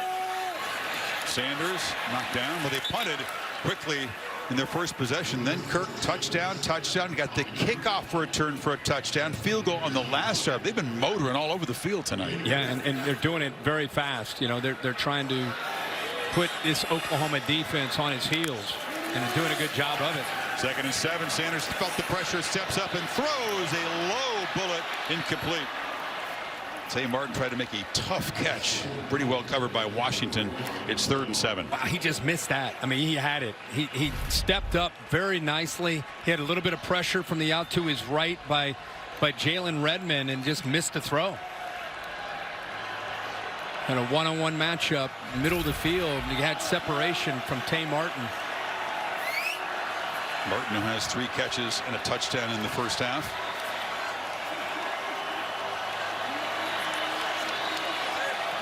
He's lined up to the right. 3-man rush, plenty of time, delivered in traffic, and it's intercepted by Washington. He's got a convoy down the sideline. Washington leaps into the end zone. Pick 6, Sooners. They're talking about it. Hold on now. They're talking about, did he step out? And the spot may come back outside the 15. We're going to take a look at this. Whirling on the field is an interception. First down, Oklahoma. Well, it clearly is an interception. Just make sure that he did step out of bounds. Washington is such an injury-plagued season. Chris, I think what he saw on 3rd down is he looked out and he felt that he saw man-to-man because of the square shoulders from the corner. But instead, he drops to zone. And when he drops to zone, he's right in the way and able to step it up. See, he thought he was in man-to-man. He thought he was eliminated with that outside receiver. Good job of disguising that by Woody Washington. And then he comes out of man. He's in zone, steps right in front of the throw, and then he's down the sideline. Steps out of bounds right there. Definitely stepped out. So the Sooners are set up at the 14-yard line. Momentum changing play near the end of the half, and Williams backpedals and throws it to the 11-yard line. That's Hazelwood, has been kind of the underneath target tonight. Well, this is a turning point in the game. Oklahoma State's offense doing everything pretty much they wanted, dictating things, and one critical mistake in their own territory, and Caleb Williams has a chance to tie it before the half. 21st takeaway by the Sooners. They lead the conference, and a rare pick thrown by Sanders. Play action, long throw, jump ball in the end zone, and that's Hazelwood. This time he does draw the pass interference flag from Christian Holmes. Now, these Oklahoma State defenders, when they've been one-on-one, have struggled to find the football. This time again, Holmes never turns his head around. It's a slot fade again. They continue to go to this play because they love the matchups. And again, we see an Oklahoma State defensive back really get lost in where he is in coverage and not locate the football, and then he's in no man's land. I'm not sure why there's a long conversation with the officials. We've got two flags. Yeah, that was definitely in the end zone, which would spot it at the 2. There's one back in the backfield. There are fouls by both teams on the play. Pass interference, defense, number 0. Personal foul, unnecessary roughness, number 56 of the offense. Those fouls offset. We'll replay the down. It's the guard, Chris Murray, who said got a little too fired up there.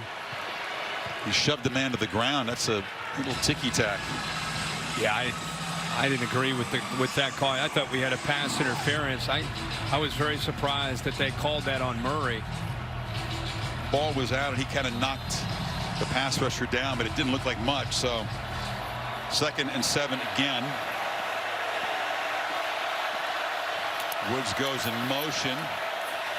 Brooks has the football, knocked down after about a 2-yard gain. Watch 56. This is the play on Murray. This is the call. The defender went airborne, and then he comes down. Okay, Bill, I don't know how you feel about those. I mean, I know it was late, but when a player's on the ground, yeah, and then you attack him on the ground, that is a personal foul. Really? I saw the initial push. I didn't see him go land on the guy. Yeah. We can't do that anymore? You can't land on him? Maybe in your era, but not mine. 3rd and 6 here. Final minute of this first half. Williams once again, jump ball, end zone, battle, catch made, touchdown, Braden Willis. And the Sooners win a battle on the edge and cash in that interception. Chance to tie things at halftime. They continue to attack the Oklahoma State defenders in the red zone and keep doing it because they continue to get. Look at him at the line of scrimmage. He's lost. He's lost at the line of scrimmage. He has no chance. Wills gets behind him. The eyes go into the backfield by Bernard Converse, but he loses touch, and he's in man. He loses touch with where that receiver is. You're going to see Caleb Williams every time they get down the red zone. They're going to continue to go after these defensive backs because they're not matching up well in man coverage. Willis, a big-bodied 6'4" guy, senior from Arlington, his 2nd touchdown of the season. What a momentum change. Cowboys offense was humming, and Sanders gets fooled. Washington with the pick. And very quickly, Oklahoma has charged back. Burkett can convert. They'll get the football to begin the 3rd quarter in a tie game. How about the placement of that football?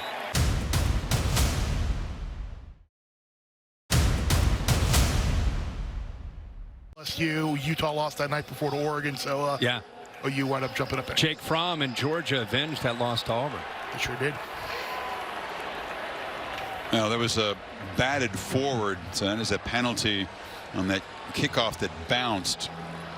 Don't know that it's a huge deal here. Oklahoma has 1 timeout, and Gundy, you'd think at this point, especially off that interception, the last throw by Sanders will just be very cautious here. Does that interception second half make him go back to, again, I think he's going to go with what got him here tonight. I think he's going to continue to be aggressive.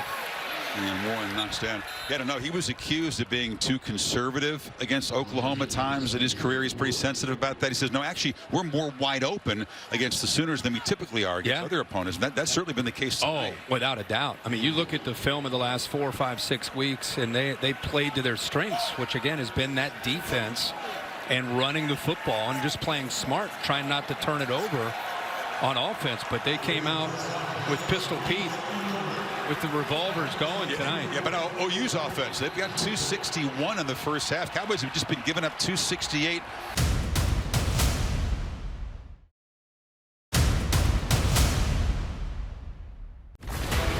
Welcome to the Capital One Halftime Report.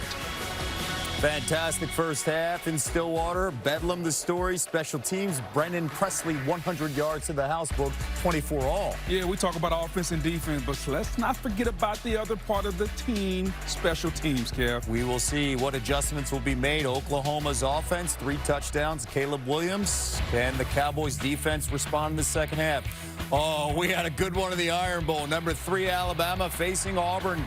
They were struggling. Auburn 3rd and 2, though. 7-point lead under 2 minutes to go. They cannot get the first down. So here comes Alabama, 4th and 7. Less than a minute to go. Bryce Young to Jaleel Billingsley for a first down. How about a 97-yard drive in 71 seconds, Boog? How about poise under pressure for Bryce Young all day long, especially in crunch time, 3rd and 10. Look at the throw, Kev. You couldn't have walked out there and placed it any better. Bryce Young, outstanding. Neither could you, but I would have made the catch. Ja'Cory Brooks, what a grab.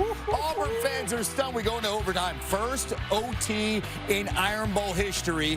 Following a Bama touchdown, TJ Finley landing King, the hand. Yeah, TJ drilled it in there. He made some plays down the stretch to put his team in position. So we continue 4th overtime, tied at 22, alternating 2-point attempts. Finley, the pass. It's going to be broken up. He has the time. Oh, boy. So all Alabama has to do is catch the ball here and find the end zone.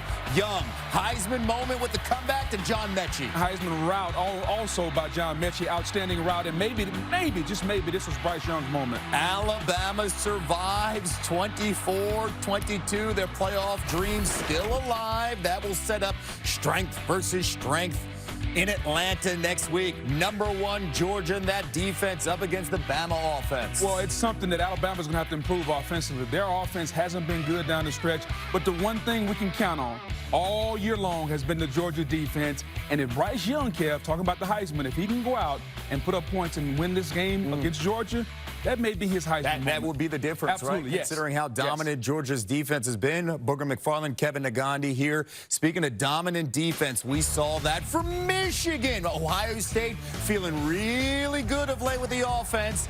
14-13 game at the half. Let's go.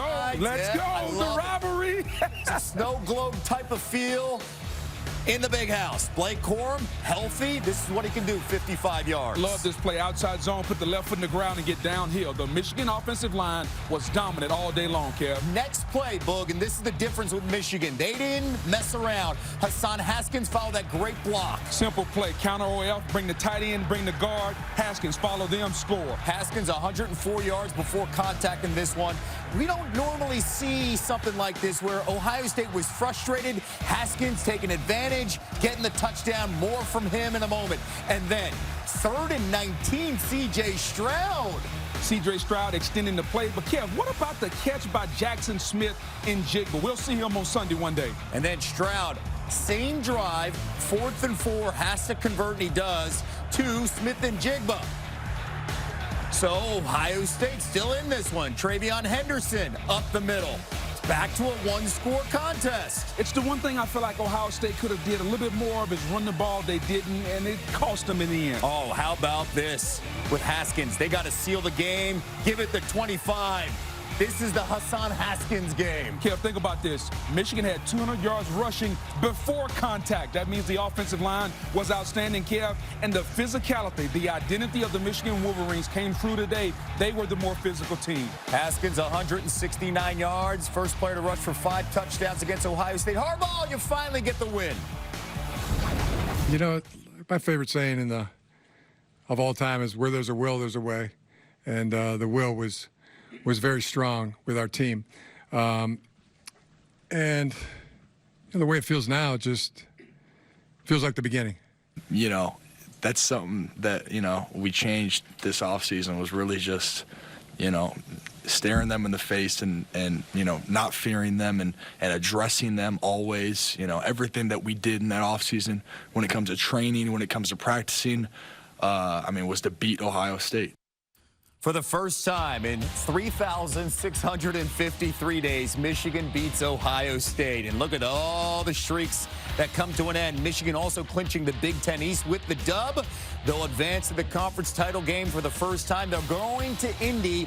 Will they play Wisconsin or will they play Iowa? Wisconsin, winners of 7 in a row. All they had to do was beat Minnesota. They could not do that, Boog. No, they couldn't. Man, how about the pass there by Tanner Morgan? Feels like he's been at Minnesota forever. Yeah, Chris Altman-Bell, the touchdown there. Graham Mertz, 4th and 4, off target. And Minnesota, the shocker. They get the Paul Bunyan axe. Iowa, they're now going to the Big Ten championship game to face Michigan. Time now for our prime time performers book. Who you got? Kev, I'm going with Michigan defensive end Aiden Hutchinson. 5 tackles, 3 sacks on the day. Him and Ojabo were absolutely dominant. Gives him a total of 13 sacks on the season. We talked about the rush and the coverage working together. They did today, and that Michigan defensive line led by Hutchinson was dominant. What's the Michigan identity? Defense and running the football. Yes. My prime time performer, Hassan Haskins. How about this? 169 yards on the ground, 5 touchdowns. Those touchdowns, the most in the rivalry, the most ever against Ohio State, and tied for a single game Michigan record.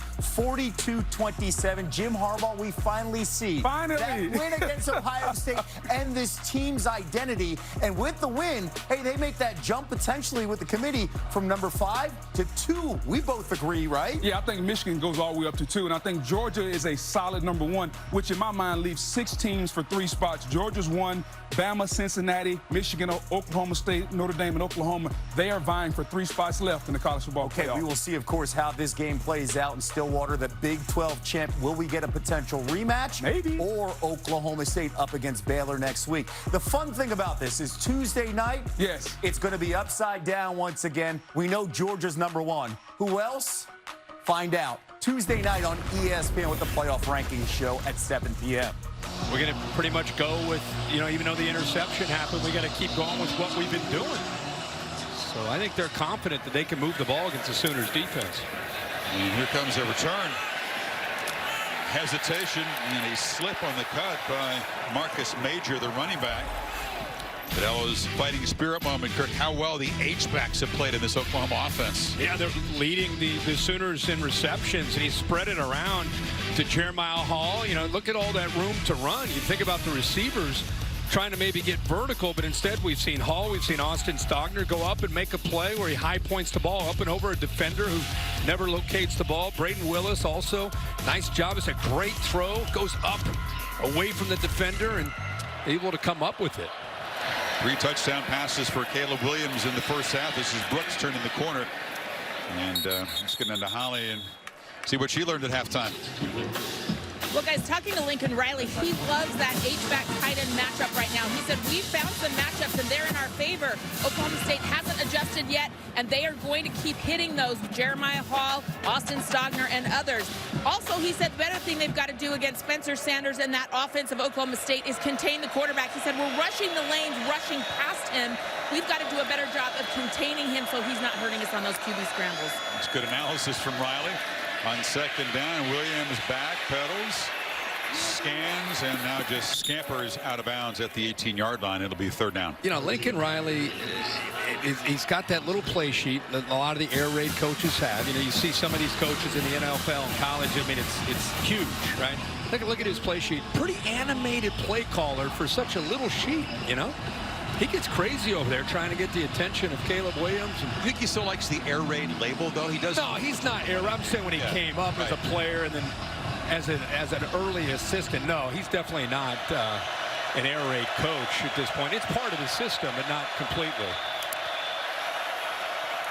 3rd down, Williams has to avoid some pressure. Now tries to make a play with his legs. Can he get the corner? He can. It's a 1st down. They finally get him at the 24.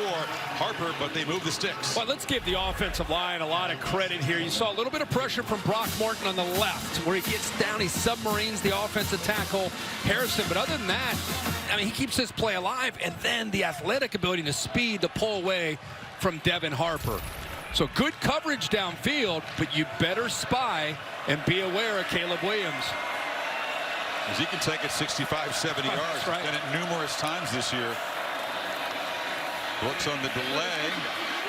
Gets around the quarter. Kennedy Brooks with a big play in the running game. Still almost fought through that ankle tackle. Finally, Bernard Converse got him to the ground, but the Oklahoma State 40. Left tackle Swenson gets around, does a good job, just gets in the way, kind of eats up the linebacker Rodriguez, and this is where Brooks is dangerous.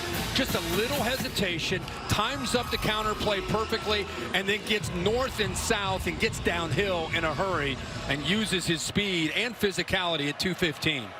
Brooks went over 1,000 yards for the season in the first half. Close to 100 tonight. 94. Good patience 13 there. carries. Williams straight back. Zips the ball into traffic. That's Stogner coming down with the catch. He eventually did, but he was out of bounds, I think, by the time he possessed the ball. Yeah, juggled it and did not complete the catch. Good luck. Harvell Peel is fighting for the football. You saw the ball go up in the air after he went out of bounds. This is a good, really good look at it. He's got possession for a second. But watch if you continue to watch the football. Kind of pulls away. Yeah, maybe. I don't know. What do you think, Bill? It initially looked like he had the foot down inbounds, but he lost and bobbled. Incomplete pass. I like the call.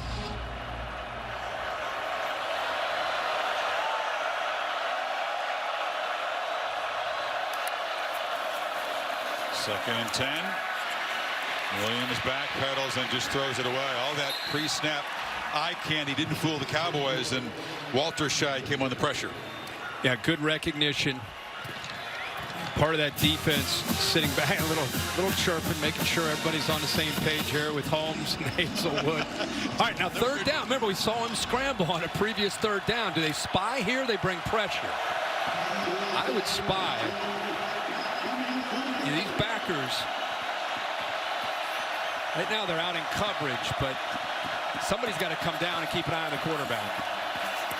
Williams thought about getting away and delivered a low throw. Incomplete. No chance for Michael Woods to make a play. And it's fourth down. No, he had a chance to consider it. Nobody did spy him. He steps up away from the pressure. If he decided to take off and run, I honestly think he picks up the first down. Or he's got a really good chance, and instead he rushed the throw to Woods off balance, and it goes submarines to receiver. Took to punt. Presley had the kick return of 100 yards for a touchdown in the first half. Back to receive this punt and waits for a fair catch at the 6.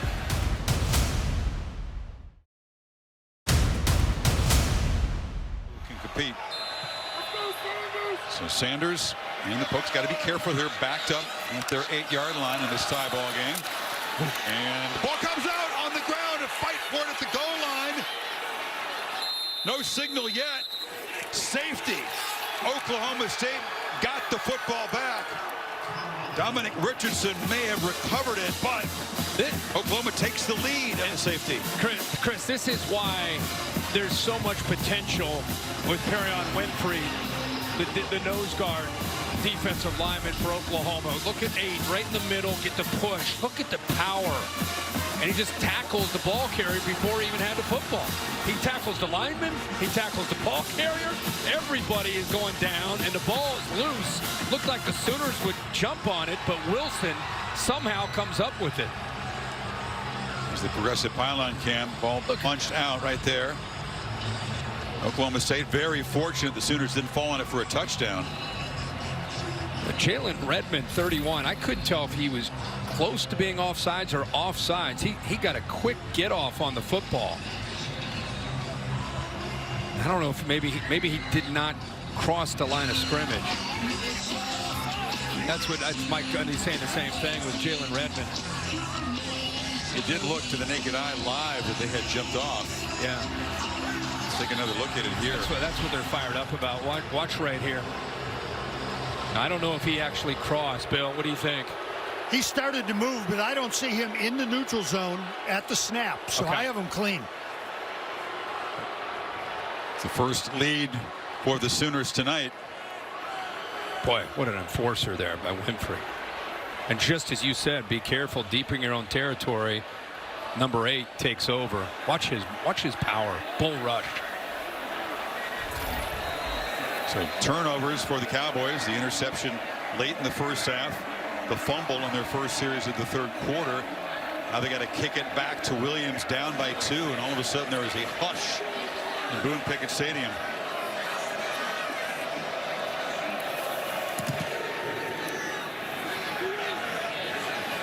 Gray from the 18.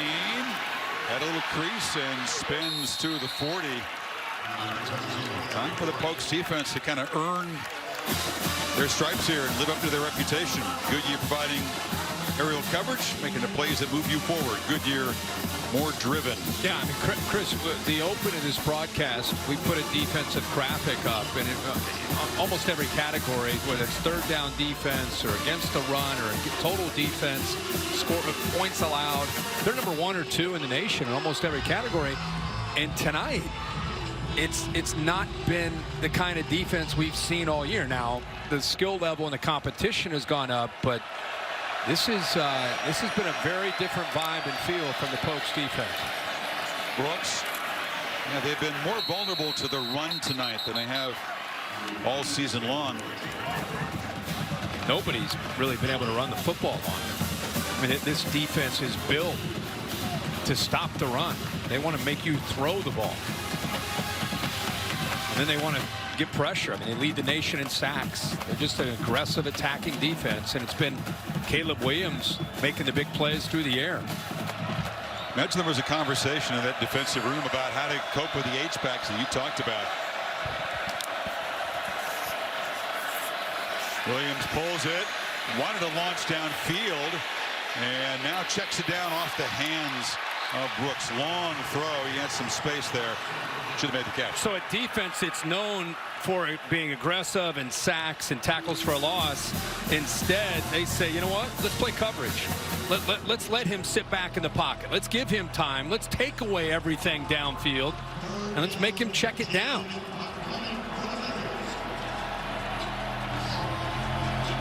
Sooners pretty respectable considering the Cowboys' defensive success on third down to 4 for 10, but they need 10 here. But Marvin Mims had a quiet night. 1 reception for 4 yards. He's the big play receiver for the Sooner offense. You're right. And Williams looking to run for it on 3rd and 10, and flying in from the edge was Devin Harper to knock him down. It's 4th down. Now there's eyes on a quarterback. You're thinking about him on 3rd long, not necessarily running the football. You're thinking about him maybe taking off and scrambling, but instead he starts to run. Great recognition from one of the leaders and playmakers on this defense, Devin Harper. So now we called him out. They step up, get the ball back, get a 3 and out. That was an important stand because OU had the momentum. All of a sudden, the Cowboy offense is sputtering a little bit. Turk, high, good boot. And it's muffed.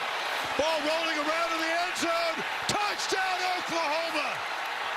Boyles scooped it up.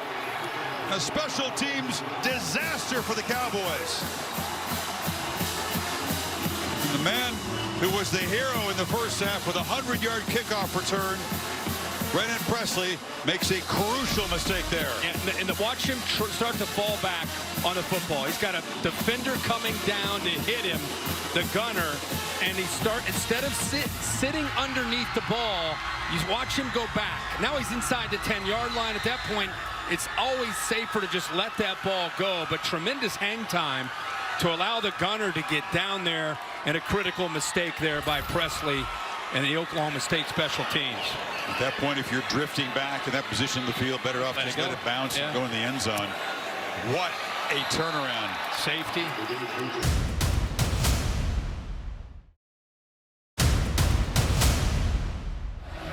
They scored 16 unanswered off Oklahoma State miscues. And the last 2 pokes touches have been the fumble, recovered for a safety, and then the muff turned into a touchdown. Curtis Wilson in the All-State bus is here with us. What's the All-State celebration moment today? Now, the All-State celebration moment has to be Michigan. What they did in Ann Arbor today, physically just too much for Ohio State at the line of scrimmage. They wanted it more than Ohio State did in every aspect, every phase of the game. They were very well prepared. Big day in Ann Arbor for their fans, and especially for Jim Harbaugh and Hassan Haskins. 28 carries, 169. Look at that number at the bottom, 5 touchdowns. He'll be remembered forever for that performance. Blake Corum played a role today that Haskins has really taken over since Corum's injury.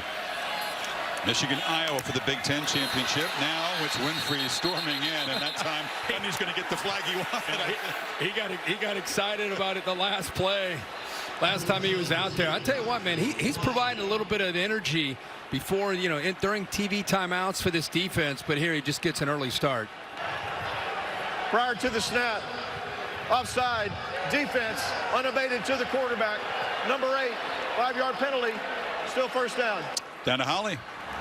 Well, guys, this Oklahoma State team is trying to get their bearings on the sideline after some crucial mistakes. It's seniors Josh Sills, Tay Martin, who are out on offense right now, taking long talks, saying, guys, we have got to start doing our job, get it together, calm down, and start dominating this football game again. Calm down. That's a good start. Things have gotten away from them very quickly. And that throw's picked off almost out of the hands of Key Lawrence, who jumped the route. Wow. Again, he sees man-to-man, and they fall out of the man-to-man and go to zone. Look at the corner. He thinks it's man. He doesn't go downfield. He comes off of the receiver that's going downfield, and he baits Spencer Sanders again into throwing it into zone coverage right into the arms. Key Lawrence unable to hold on to it. It's a critical series. After that safety and after that miscue on special teams, they got to get it going here.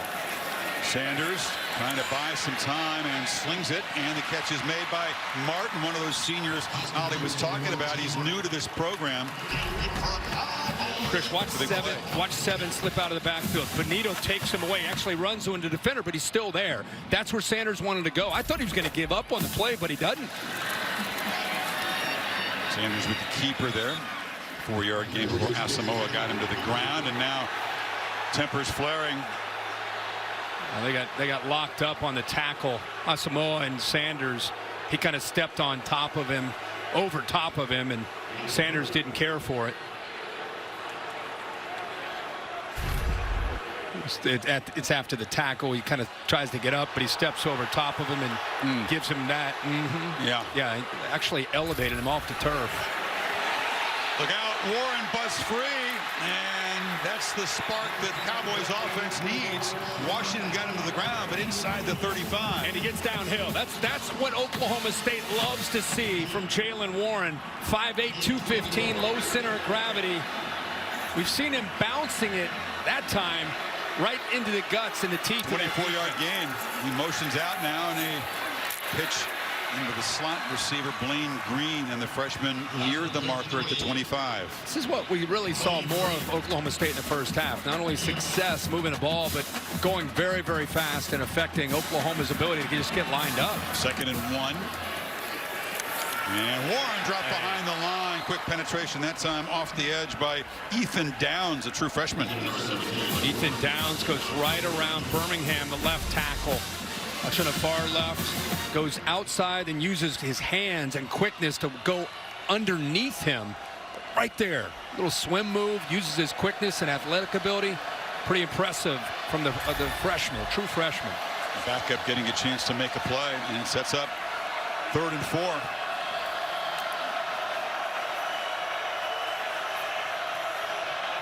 You're in field goal range, but you think Gundy is taking 2 plays here to get to 4 yards.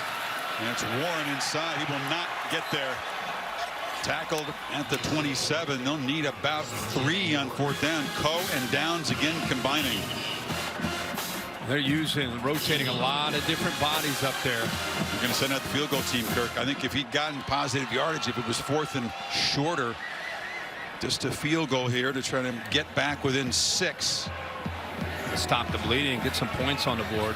Brown, the UNLV transfer, took over early October field goal kicking duties after Alex Hale struggled a bit. This from 44. And it's drifting, and he missed it. Wide right, just kind of fading away. And the Cowboys miss an opportunity to stop the Oklahoma run. The lead is still 9.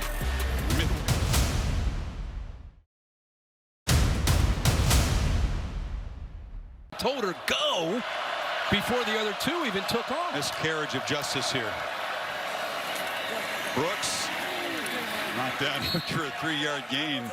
This Oklahoma State defense again, Kirk, in a position needing a stop with the momentum on the side of OU big time. Yeah, they've got it. They did it the last time, and this defense has been the anchor for this team all year. Get into the second half, Oklahoma is going to start eating some of that clock up with this lead. Brooks able to step out of that tackle, dropped for a loss by Evers, and Rodriguez 3rd and long now. Rodriguez has had such a great year. So many of these guys that you and I have been calling Oklahoma State games over these last 3 or 4 years. These guys were young freshmen and sophomores and playing, and now here we see them as seniors. And you play together for 3 years, and you stay in the same system with Jim Knowles. That's where you develop that continuity. Yeah, this is not indicative of how they played all year, but it's been a change, the defensive culture at this school. Rodriguez and these other veterans very proud of that. Then he get off the field here. Play clock at 4.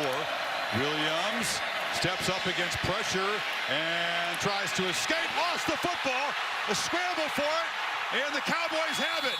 The first takeaway of the night for Oklahoma State sets up the Pokes in Sooner territory. Williams trying to make a play. Kirk just lost the handle. Yeah, and give Jim Knowles credit here where he walked both his linebackers up pre-snap. And then at the snap of the ball, he gave him pre-snap to post-snap look. Remember, Caleb Williams, a freshman, he shows pressure here and here, and then at the snap of the ball, he's going to take off. Caleb Williams looking right at them, expecting man-to-man. Now they drop, and now all of a sudden he starts to realize, look, he's got an open man here, but he's confused based on that movement, and now he's just holding on to the ball, nowhere to go, and it comes out. And Brock Martin, the senior, recovered it. Thomas Harper knocked it loose. Just the third lost fumble for the Sooners this season. And the Pokes make the pay. Sanders rolls back, wanted to throw to his left, and now has to escape pressure. Works hard for a 4-yard gain. Asamoah got him down. You're right. He didn't. They were kind of setting up a screen to his left, but Oklahoma had it taken away. Pat Fields was there. And so he aborts. I thought he was going to get sacked. I mean, that looks like that's going to be about a 7-yard loss, and instead turns into a 3-yard gain. Heck of an effort for 3 yards. To the trainer tent, looks like he's okay. Valerian Turner-Yell, the starting safety, looks like he's done for the night. So Oklahoma's secondary playing a little bit shorthanded at the moment. 2nd and 7. Sanders on the run, has space, and is knocked down at the 30. It'll be 3rd and short. Holly? Guys, well, Valerian Turner-Yell came out of the locker room heavily limping at the half. Oklahoma doesn't disclose injuries, but he's on the sideline, hasn't played yet in the second half, doesn't look like he's ready to. So that means Justin Broyles is probably taking his close, and Billy Brown will come in at the nickel. Turner-Yell, the top interceptor in the defense, as Warren hammers ahead for a first down. This feels crucial for Oklahoma State's offense. Oh, yeah, it's critical. And, you know, if you've watched Oklahoma State this year, Jalen Warren, as a senior, he's had some really good second halves where he's just one of those backs that seems to get better as the game goes on and gets more physical as the game goes on. Feed him again, and it's Winfrey. Just clog things up, and they'll knock him down behind the line. He is pushing people around in the interior of that offensive line right now. I think this is the guy that they wanted to see all year. You know, he has so much potential. It's just a matter of playing consistently. When he plays the way he's playing tonight, he's one of the top interior defensive linemen in college football.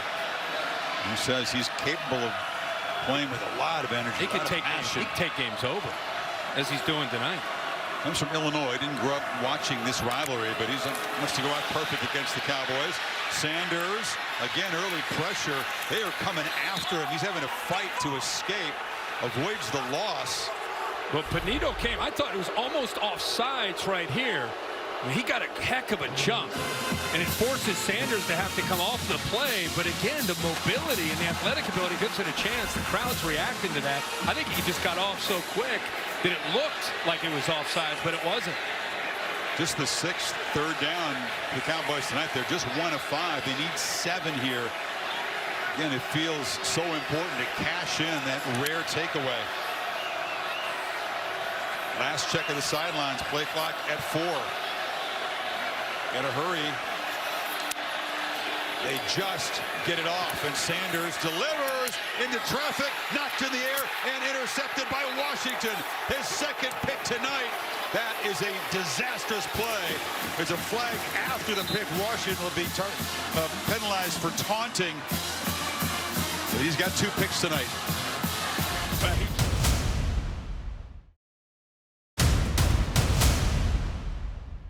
On the field is an interception after the play was over.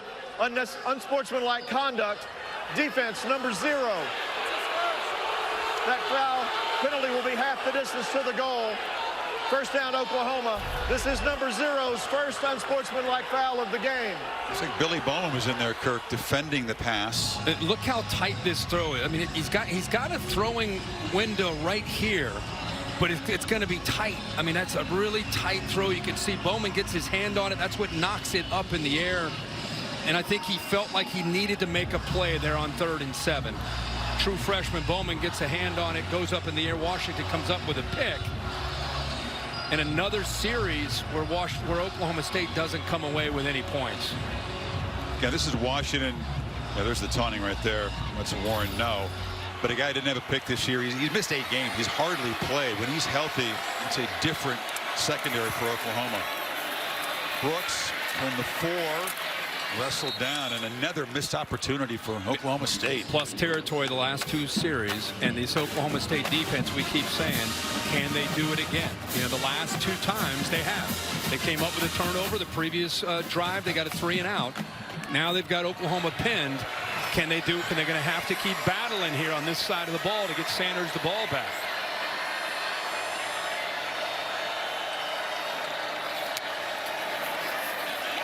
Williams in his end zone delivers into a tight window, and big Jeremiah Hall makes another play. H-backs still the main weapons tonight. Yeah, and it's just a certain comfort level, it feels like, with Caleb Williams throwing to Hall. I mean, again, he's very, very comfortable on the move. Had to get that ball in tight because the corner was coming over to try to dislodge that football from Jeremiah Hall. 4th catch tonight for Hall. Just a sure-handed H-back that gets out there and finds those openings. Low snap. Williams getting some pressure and makes the late decision to throw, but it's low and behind the receiver. Now they brought the corner blitz. Nobody picked up the wheel route down that sideline where Aaron Gray was going, but because of the pressure, Caleb Williams just could not set his feet and get that ball out to number 0 at Gray down that sideline. Andrew Rame, their starting center, just can't go. He's been battling injuries. Congle, a senior, he's played a lot of football. Low snap that time. And now a misfire on the left side of that offensive line like Harrison. Yeah. False start. Offense, number 71. 5-yard penalty. Still second down. Think about Oklahoma State, and I appreciate what Mike Gundy has done coming into this game with the aggressive mindset of trying to say, hey, we can attack this OU defense, but 3 turnovers now, and the miscue, you know, where they've had opportunities inside the red or the plus territory and unable to come away with any points. But really, the turnovers are what you wish you could have back. Williams pressured, escapes somehow. A flag comes out very late. He dumps it down to Brooks, who makes a cut and has a first down out near the 40, but we'll check the penalty marker in the backfield. Yeah, I think it'll be a hold. What an effort by Williams to keep that play alive. I think he was going to go down in the backfield. Colin Oliver, we talked about this true freshman pass rusher from Oklahoma City, made another impact play. Terrific balance to stay up for the quarterback. During the play, holding, offense, number 54. The foul is half the distance to the goal. Replay, second down. 21-yard gain negated. Keith Hayes, the guard, guilty. Yeah, left guard, 54. Look at the effort there on the far left with Oliver. Caleb Williams gets that left hand down to keep the play alive, but 54 right in the middle of your screen. And Kirk Williams has really cooled off in the third quarter. 1 for 6, 15 yards, but they've got those 9 points off the safety and the muffed punt for a touchdown. And now Brooks with a stiff arm gets the corner. Another flag as he's run out. Again, it's first down yardage, and again, probably going to come back.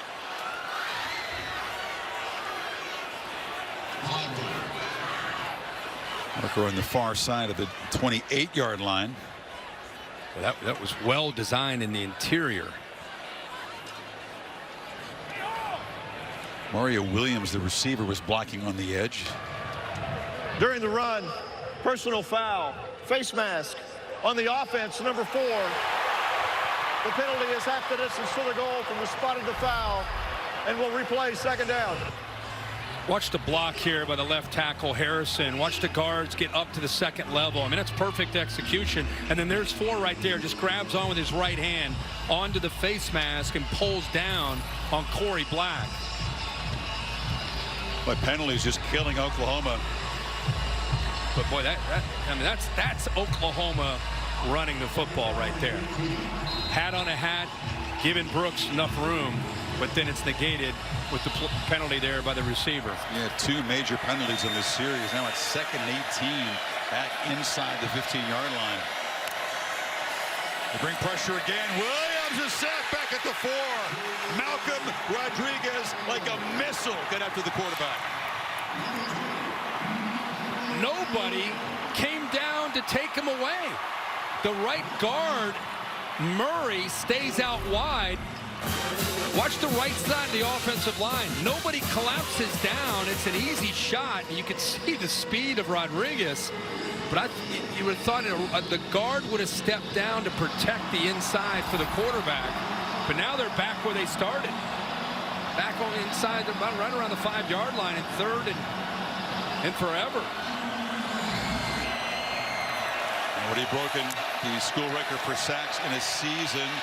Brooks kind of picks his way, and he is slammed down hard by Harvell Peel, and the penalties killed the Sooners, and the Pokes make another defensive stand. Yeah, 3rd straight time. They've done their job getting off the field, kept Oklahoma, more importantly, deep in their territory with the assist to some of those penalties, so they should get really good field position here to get the ball again back to Sanders. Michael Turk punting from his end zone. It was the really excellent hang time that created that high punt. It's a swirling wind, and Presley was a great play and a poor play tonight. That time makes a uneventful fair catch at the 41-yard line. Oh, we had a tight game at half, and then the second half got started, and things started to go wrong for the Cowboys. They're just making mistakes. They had a safety. They dropped a punt inside their own 10-yard lines, picked up for a touchdown. They had a chance to get on the board and get a field goal and pushed right. And then Sanders, trying to make a play on a 3rd and 7, forces the ball into a tight window. Billy Bowman gets his hand on it, puts it up in the air, and Washington intercepts it. So that's been pretty much the second half for Oklahoma State. Sanders slings it, and it's Martin. Tight window there. Yeah, the Oklahoma offense didn't do much in the 3rd quarter. And after a first half excellent special teams play by the Cowboys, it was a pretty disastrous 3rd quarter. Except they got the play off before 0-0s, and the long throw is dropped on the far side by Dominic Richardson.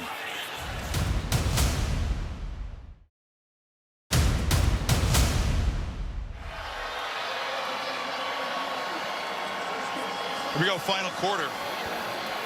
And Oklahoma State's got some work to do. They're going to try to end this head-to-head misery against the Sooners. It's what you want. Bedlam playing for a right to get to a Big 12 championship, maybe try to get to a playoff.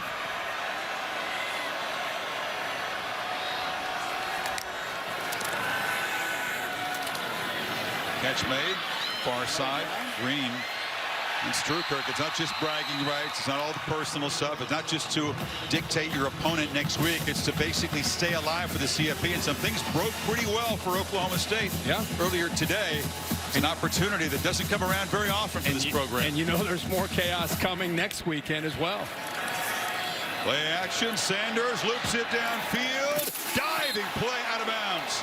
Jaden Bray laid out, but was beyond the field of play.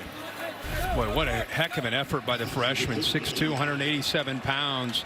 Ball just takes him out of bounds, but I love that he lays out, just never held on to it. It was out of bounds anyway, but it's one of those things as a teammate, you just love to see him giving every ounce of effort to try to make a play. They don't take a whole lot of downfield shots. They don't complete a whole lot of them by the standards of modern college football. Certainly a departure from years past for Oklahoma State. Casey Dunn took a chance there, and again it's Winfrey getting in there, and Sanders escapes and will scamper out of bounds. It looked like about 3 Sooners were offside. Now there's a flag on the near side. Again, they're booing because it was a false start. You saw how quickly he got in there. He's quick, don't get me wrong, but he's not that quick. I think they're booing because the flag was pretty discreetly thrown near the sideline here. There he is. Offside, defense, number 8. It's a 5-yard penalty, remains 2nd down. Yeah, for a big man, he's got enough quickness without giving him a 2-step head start to the backfield. Right. Yeah, the combination of power and quicks.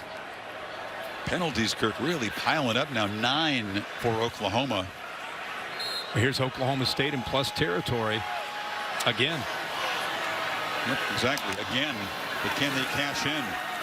Sanders has time. Again, launches downfield and laying out. Martin, does he have it? No, did Washington in coverage. Martin thought he made a great catch. I did too. I mean, he laid out, he got his body, his arms underneath it, the way he came down. Des Bryant thinks it's a touchdown, of course. Tay Bryant's wearing his jersey, but they're not going to give him the catch. We're going to have a couple really good looks at it. How about, again, another tremendous effort, gets his body turned. Hold on now, complete the process of the catch. Wow, but Bill. Round 8 in control. The point of the football hit the ground pretty hard there, The Bill. ruling of an incomplete pass is under further review. Replay's taking a look at it here. What they're going to look at here is, as he rolled over, how much did the ball move, or did he still maintain control?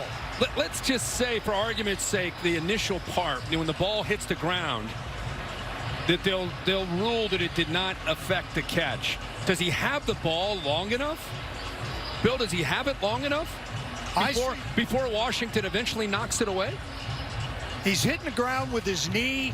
The ball is coming, Here's the first one right there. Well, let's just say, I just want to know if they don't rule that part in incompletion, does he have it long enough until finally you see Washington's hand knock it away? Once it starts to move, you've got to start the process of the catch all over again. So as he finishes rolling over and the ball comes out, yeah, but he's up, but he has, as you said, rolled over. Isn't that enough to... But he was bobbling it on the rollover. Take a look at it as the officials saw it in real time. It's tough. Wow, what a play. And it's a huge replay review here. It's going to be 3rd and 5, like at the 43, if the incomplete call stands. Done.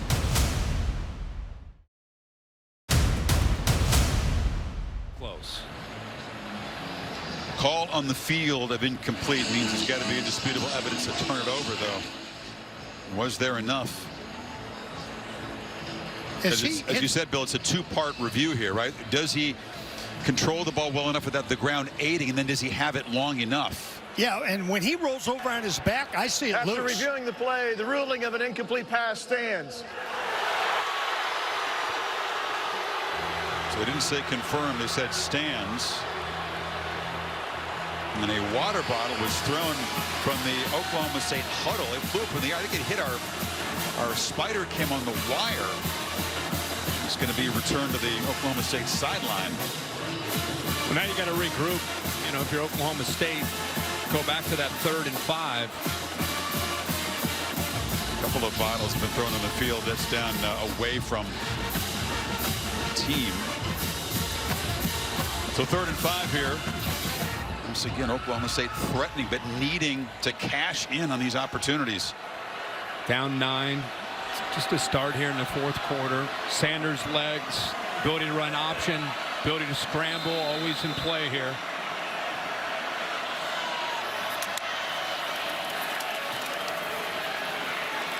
Delivers underneath. Martin makes the catch and makes the first down.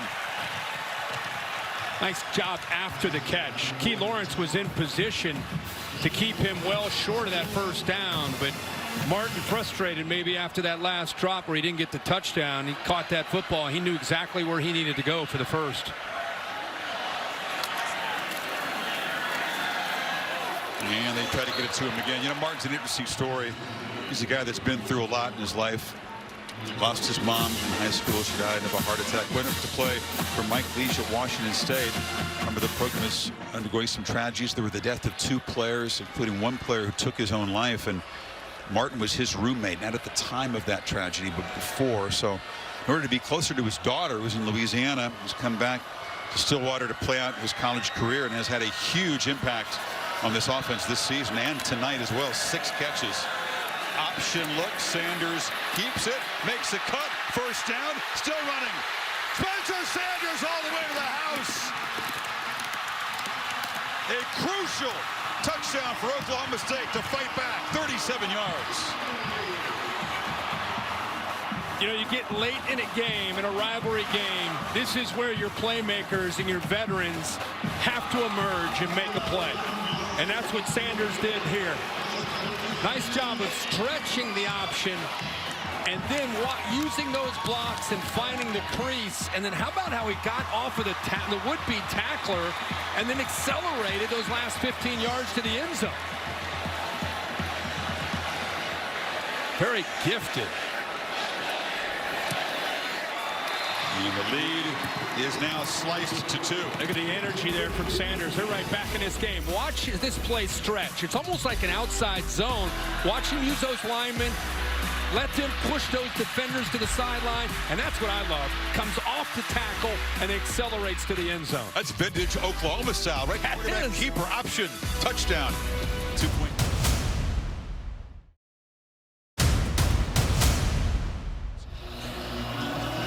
Nice job shaking off 2 interceptions, 2 questionable decisions, Kurt. Put his team in trouble, but that touchdown run, a big play, and now Sooners back to work in a 2-point game. Tomorrow morning, Sunday NFL Countdown on ESPN. Mac Jones profile. And on Monday Night Football, Seattle and Washington. FedEx Field. No Peyton and Eli this week. They got a bye week. It's the regular Monday night crew. Steve Levy, Louis Riddick, and Brian Greasy. It's game on now. Jarez Williams has really cooled off very, very little from the OU offense, especially the passing attack after halftime. They get it to Gray. It's a backwards pass. The ball rolling, and it still hasn't got out of bounds. Finally booted out of bounds by Hazen. Well, you can't do that. You can't do that. In a soccer game, that's a penalty. It negates the chance of a recovery, but that was a backwards pass. Trouble from the start, Kirk. Yeah, and it starts with the lateral. I mean, that's where they're going to make sure that they're going to confirm. But he threw that from about the 19, and the ball landed around the 17 and a half. It's definitely a lateral. And, yeah, I don't know what happened. I don't know if Hazelwood played soccer back in his early days or what, but very instinctively just kicked the ball to make sure an Oklahoma State defender didn't get to it. There's the lateral. You got to act a little bit. You go look, he's like, just go down and scoop it up with your hand and shovel it out of bounds. The ruling on the field is that the pass was backwards, and it was illegally kicked at the 8-yard line.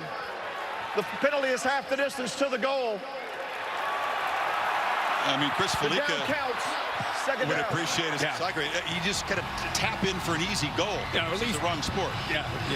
But all of what he just said was just a lot of bad for OU. The lateral kicks the ball illegally out of bounds, and now the Sooners are all the way back at about the 4-yard line. And they got the students, you got the paddle people pounding on that padding right behind him. This is as loud as it's been in a long time.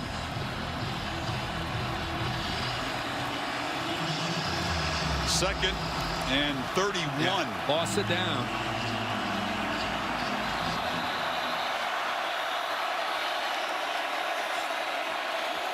And Oklahoma State wants the time to make their substitution because the Sooners did as well.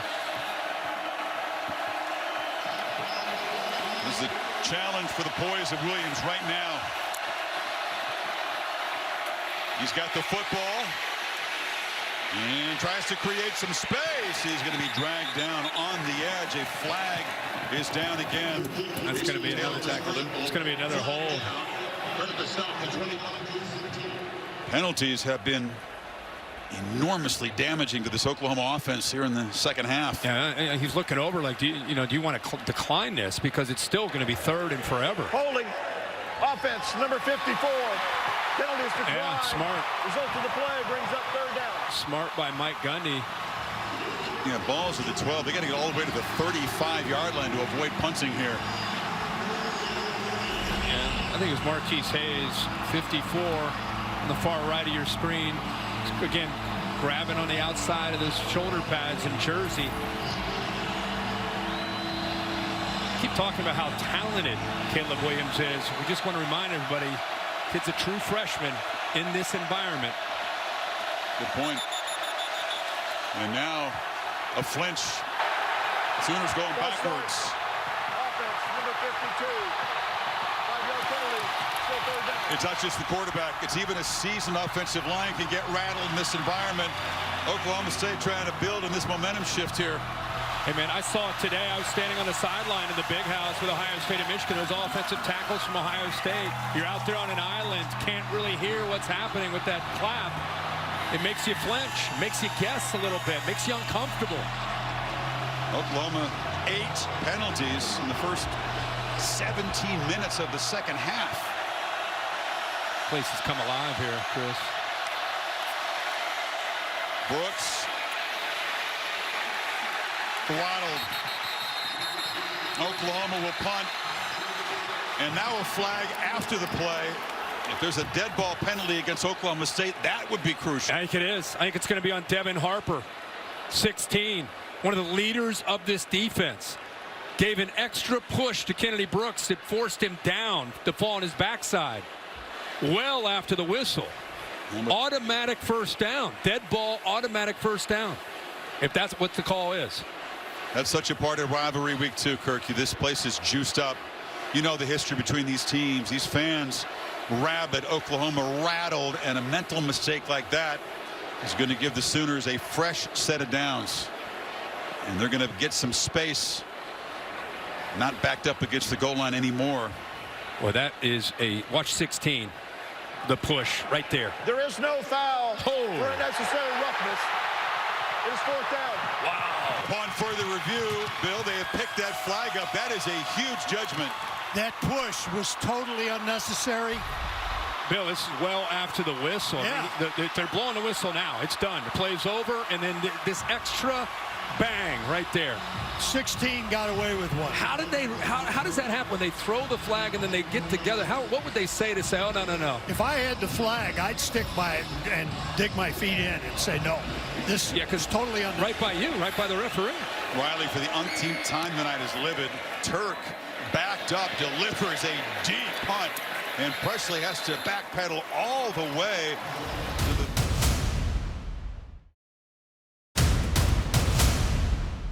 Capital One, what's in your wallet? Good year on this mild night for Bedlam, providing aerial coverage with you for every mile on the road to greatness. Goodyear, more driven. Oklahoma State was reeling, mistakes piling up. They were down by 9, but Spencer Sanders touched them out of the last possession. Oklahoma self-destructing with some penalties. Got a lucky break and a flag that was picked up. 53-yard punt sets up the Cowboys now at their 33. The Oklahoma State defense has done its job after halftime. They'll keep their team in the game and give the offense a chance. Sanders steps up, ball is out, and it's recovered. But turnover avoided there. But Nick Bonito using his speed to get around the corner and get to Sanders to knock that ball loose. This is what you're seeing now from elite pass rushers. They don't go for the body, they go for the football. Bring that right arm through and knock that ball loose and force Sills, the offensive lineman, to have to jump on it. First sack of the night for the Sooners. Just the 13th that the Cowboys have given up this year. Excellent pass protection. Mike Gundy's at the far 20. The ball's at the far right 30. You're right, he's like 50 yards from the play. Sanders checks it down. Warren cuts back. Another move and fights out for a first down across the 43. Nice job of just slipping him out, giving him room to work. None of the linebackers recognized that he was in protection. And then why is he so far away, by the way? He just slipped out. I don't know. He's just like, you know what? You know what? You guys do your thing. I'm just going to go over here and breathe. I'm just going to just. Is it to get like a perspective from way down there? I'm sure it does. The headphones still work, no matter how far it is. It's just, he's way outside the team area. First down, Sanders. A screen, but the throw was low. Pressure from Bonito again, and Warren couldn't come up with it. Holly? Well, guys, you're talking about how far away Mike Gundy is. He actually just came down to me on the 10-yard line and said, how about Des Bryant? He's just like a kid out here. Isn't he having fun? Like, Gundy's just down here chatting with us right now. It's very fun to watch. Think about it, Holly, how many times he's been around this game, right? You talked about it earlier as a player, as an assistant, as a head coach. 31st time. He would love to have won more. He's 2-14 as a head coach against the Sooners. 2nd and 10. Sanders pressured again and delivers in and out of the hands of Blaine Green. There's a flag down again. Right at the quarterback. Another hold. Seen a whole bunch of holds. A left tackle, Cole Birmingham. Nick Bonito's been a handful lately. Yeah. He may have forced the hold. Yeah, he was going to get around again, and Birmingham, instead of letting him get there, he just brought him down. Number 67. 10-yard penalty. Still second down. Benito credited with 47 quarterback pressures. That's the tops on the team by far coming in tonight, and he's made an impact again. Well, he has elite get-off. I mean, he has a step where he's able to anticipate the snap count, and it puts a lot of heat on those offensive tackles. Teams try to run at him to negate that. It's not always successful. The time they double team him, Sanders has lots of time, and the sideline catch made well short of the first down by Tay Martin. They get a good chunk of the yardage back, but it'll still going to be third and about 8. I feel like when this offense has their foot on the accelerator, they've been their most dangerous. When they've been able to pick up a first down, get their tempo going, get Sanders with the ability to run and throw. He's scrambling, he's running, he's doing different things. That's where they've had so much success. They need to pick up a first down to get that momentum going. There's the clap, and again it was Winfrey among others coming in. Sooners are signaling false start. I didn't see anybody from Oklahoma State move. Prior to the snap, offside, defense, number 8. 5-yard penalty. It's still third down. He's done that really loud clap a couple times. At one time, it did produce a false start for his offense. But it works again. Now, these Sooners, that's one way to help your offensive line with Benito and Winfrey. Give them that hard, instead of the hard count, the hard clap, to try to slow this Oklahoma pass rush down. These guys are a handful as it is. Fourth time they jumped offside. Yeah. Now it's third and 3. Up to 12 penalties on the night. Third down's been a struggle for the Pokes, but it's a lot easier when you only need 3. And you try to run for it, and he's not going to get there. Jalen Warren knocked down by Asamoah. It's 4th down at midfield. And Gundy will send out the punt team. Well, there's so much time to go in midfield. Watch Asamoah around the 45-yard line. Recognize that. Good jump cut by Warren to cut back. That play did not have a chance to go the way it was kind of designed, to go out around to the left. So he put his foot in the ground, checked it back underneath, and Asamoah was there to keep him short. So Tom Hutton, the 31-year-old lefty from Australia, second oldest player in college football, kicks it back there, and that punt is muffed, and Oklahoma State falls on it at the 5-yard line. Gray gives a huge gift to Oklahoma State. It's Bedlam, folks. Expect craziness. Can you believe it? My one question, is there something with that spot on the field? Because that's exactly where Presley made the poor decision to try to adjust late to his punt return, drops it, Oklahoma gets a touchdown, and now Gray, same deal, same spot. He misjudges the ball. This one he's actually underneath. It just goes through his hands. DeMarco Jones Jr. was right in his face, but it was legal, and says thank you very much. A gift-wrapped possession for the Pokes at the 5-yard line. Now you're right, it's gusty wind. Why try to field that punt at the 5?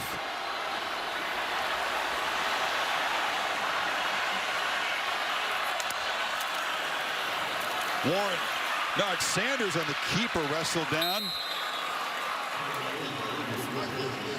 They're running that option, that kind of that zone read where he's looking and kind of feeling the linebackers. He can either hand that off to Warren or hold on to it. Benito, really, not just as a pass rusher, but seeing him getting off of blocks against the run, too. Warren knocked down a yard short of the goal line. It'll be 3rd down.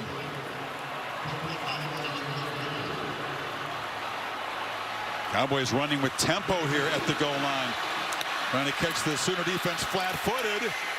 And pushing the pile in for a touchdown. Warren gives Oklahoma State the lead back.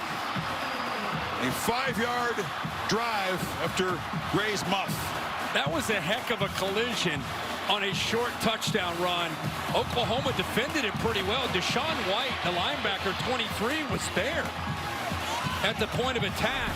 But the leg drive, watch 23 step into this hole right there. Boom.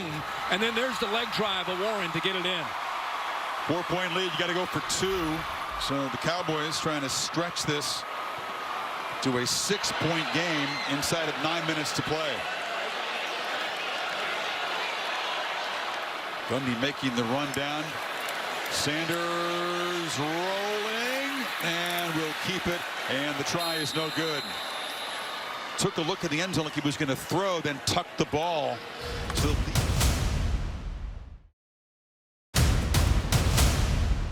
in Alabama, after their dominance today in Ann Arbor against Ohio State, they could very easily move up to 2. I think a lot of folks would agree based on Alabama's unimpressive showing against the Auburn Tigers. Williams ducks down at the 28-yard line, and now this Oklahoma offense has got to find a way to get going. There's some urgency here. They've had 5 possessions, 4 punts, the fumble, the muffed punt return. It's been a tough second half. And a whole lot of penalties. Long throw, and that is... He hold on to that. Mario Williams, did he go behind the back and hold on to it? It looked like off his hip? Yeah, it sure looked like it. I think it did. Unintentionally fancy. Went into the hand warmer, I think. There you go. Hold on to that, baby. Good shoulder mobility there. That's a catch, Bill. First down at the 35. And Williams get hot again. It's been a while since he's been in rhythm. They've been pressuring him, trying to get the ball out quickly. Another catch by Williams. Hasn't really been involved much tonight yet. Keep in mind that you got a freshman who's got an incredible future, a very talented quarterback, going up against one of the top defenses in the country as far as statistically one of the tops. Very aggressive, very multiple, like to disguise, like to confuse. So it's not just, hey, let's crank up Lincoln Riley's offense, no problem. He's going up against a very talented group, very experienced veteran defense here.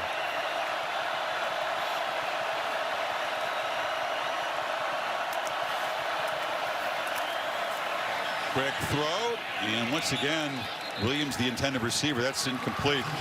You know, this Oklahoma State defense, they've talked about reshaping the culture. They've been so tough. They've been so great all year. They've been given an opportunity now, Kirk, with that muff and the touchdown to protect a lead. This is exactly where they want to be. The whole kind of career building to this. Absolutely. Now they got him to 3rd down and 8. Jim Knowles' defense. They came in together as young guys and really struggled with this new system. They've all grown up together, and they've been tough to beat this year. 3-man rush. Williams is going to be chased down and sacked. The 3-man rush got him. Colin Oliver. What a night for the freshman. That's pretty nice when you can rush 3 and drop 8, take everybody away downfield, and with that coverage, he's got to step up. But look at the freshman Oliver not give up on the play. Not only is he athletic, he's relentless. Look at him. He sees him escape and chases him down. Nowhere to throw that ball downfield. They had 3 deep and 5 under. All the receivers taken. Man, when you are a true freshman and you're playing surrounded by all these seniors and super seniors, and you lead the team in sacks, and you come up big in a rivalry game as he has tonight, see why they think he's got such a massive future. Fair catch made. Oklahoma State back to work, up 4. 6:44 to play in Stillwater.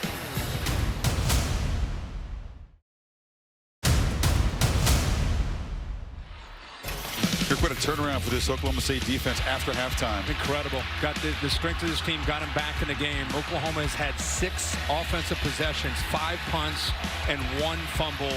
Give Jim Knowles and his defense a lot of credit. And let's not forget about this play. Remember that? It was a dead ball penalty on a 3rd and forever that they picked up the flag. But give the Pokes defense credit. They have been flying around and getting Caleb Williams and company off the field. 4-point game. Sanders with the keeper. You know what Casey Dunn and Gundy would love to do now, rely on that running game, grind away, protect this lead, and if you don't add points, take time off the clock and pin the Sooners back. Well, they have been in so much of a tempo mode tonight, and now you go into this kind of 4-minute offense mode, and now Mike Gundy's asking his guys to slow the throttle down and work that game clock. Is that a mistake? Should they keep the tempo going? Well, it's worked for them, but I think you might see it if they pick up a 1st down. Right now, it makes sense to try to work some clock, but you want to still be aggressive. Once again, that hard clap. It's a false start. This time it's going to be on the Cowboys, not a 5th offside penalty on Oklahoma. False start. Offense, number 85. 5-yard penalty. It's still 2nd down. It's Jaden Bray, the freshman receiver. Sometimes you can outsmart yourself. A couple times tonight. Seen that, yeah. Yeah. Probably the calmest Mike Gundy's ever been for Bedlam on the sideline. Hands in his pockets. He's kind of taking it in. I think he's really that calm on the inside. He's hanging out down there with Dez, watching Dez Bryant, watching the game. 2-14 against the Sooners. He's churning inside. Favorite tonight. And Warren is going to be wrestled down very quickly there by Jalen Redmond. It's going to be 3rd down and long. There's the chilled Mike Gundy. And Bedlam as a player didn't beat him. Sooners were pretty darn good in the late 80s. As assistant, 3-6-1, and then 17 year as a head coach. He's gotten the Sooners as big underdogs, as spoilers sometimes. This is a very different role. It's hard for all these fans to feel like Oklahoma State is the favorite in this game. It's been so one-sided.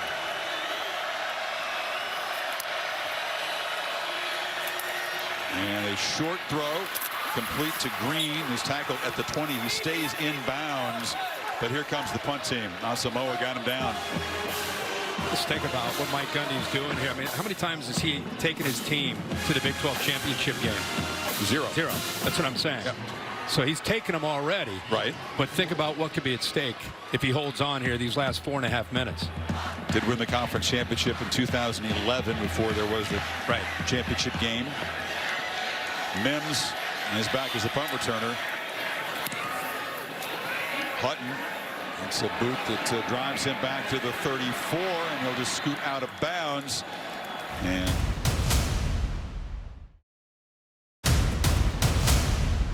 back in the spring that there could be something special here based on what he saw with his team in that intimate setting. he told his guys, get to the championship game. Just find a way to get to the championship game. I don't care how you do it. Yeah. They're already there. You know, rather than looking at that last possession as a wasted possession, that's a head coach that believes in his defense. They played well in the second half. Brooks picks his way and is tackled. Nice shoestring grab by Brock Martin there. I mean, think about it. Oklahoma's had the ball 6 times, and they punted 5 times in the second half and fumbled the other possession. So you work clock, you run 3 straight times, you work a little bit of clock, you punt it away, and you say, hey, defense, go do it again.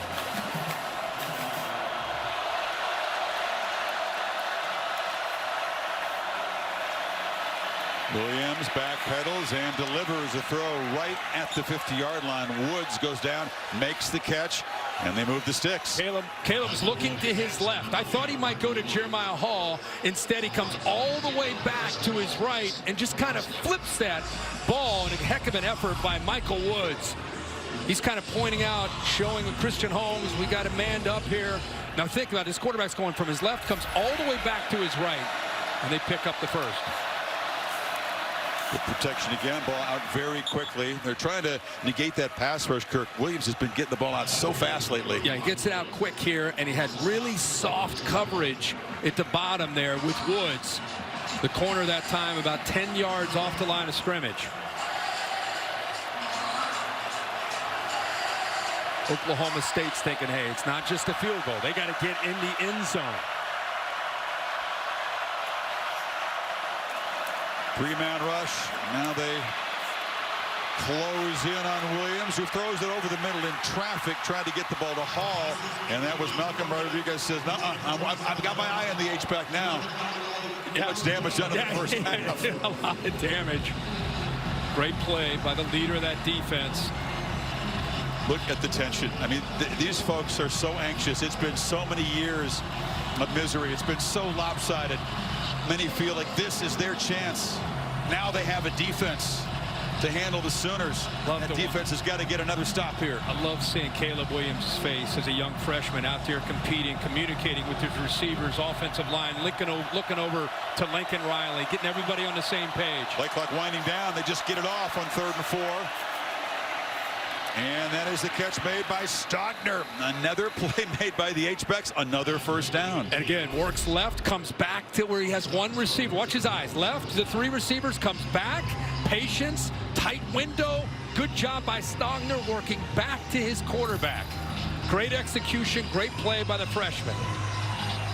Great poise, Chris. Great poise. All 4 catches. Stogner 4, Willis 3.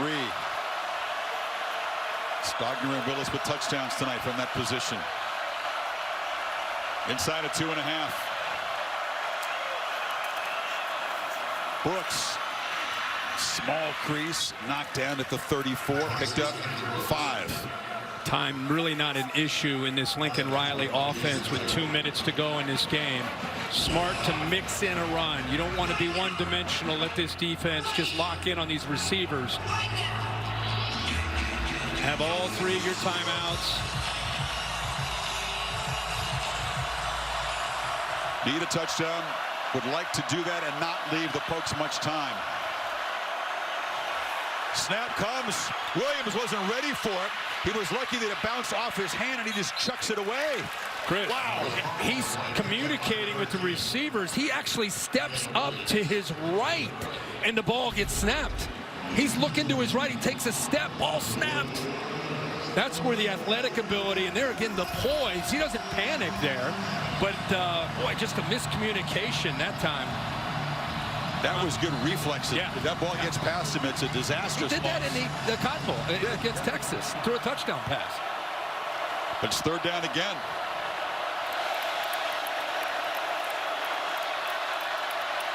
They come. Pressure. Williams backpedaling, twisting and spinning and trying to get there with his legs, and he'll be dropped well short of the first down. Devin Harper tracked him down. It's 4th and long. Ball game coming up.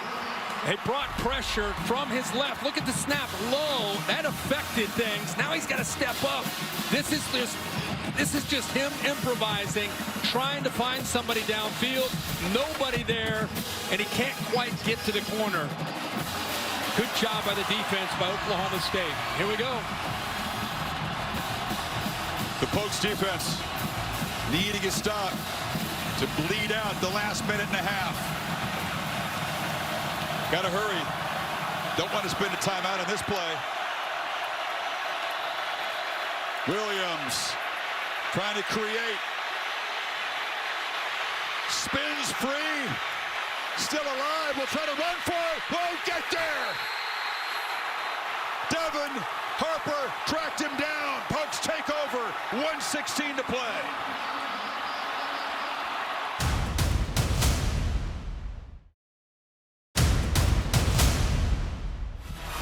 He's just trying to make a play. Man-to-man coverage. Look at downfield. Everybody covered. He's trying to buy as much time as he can to hope to get some separation. Realizes nobody's getting separation, and that close.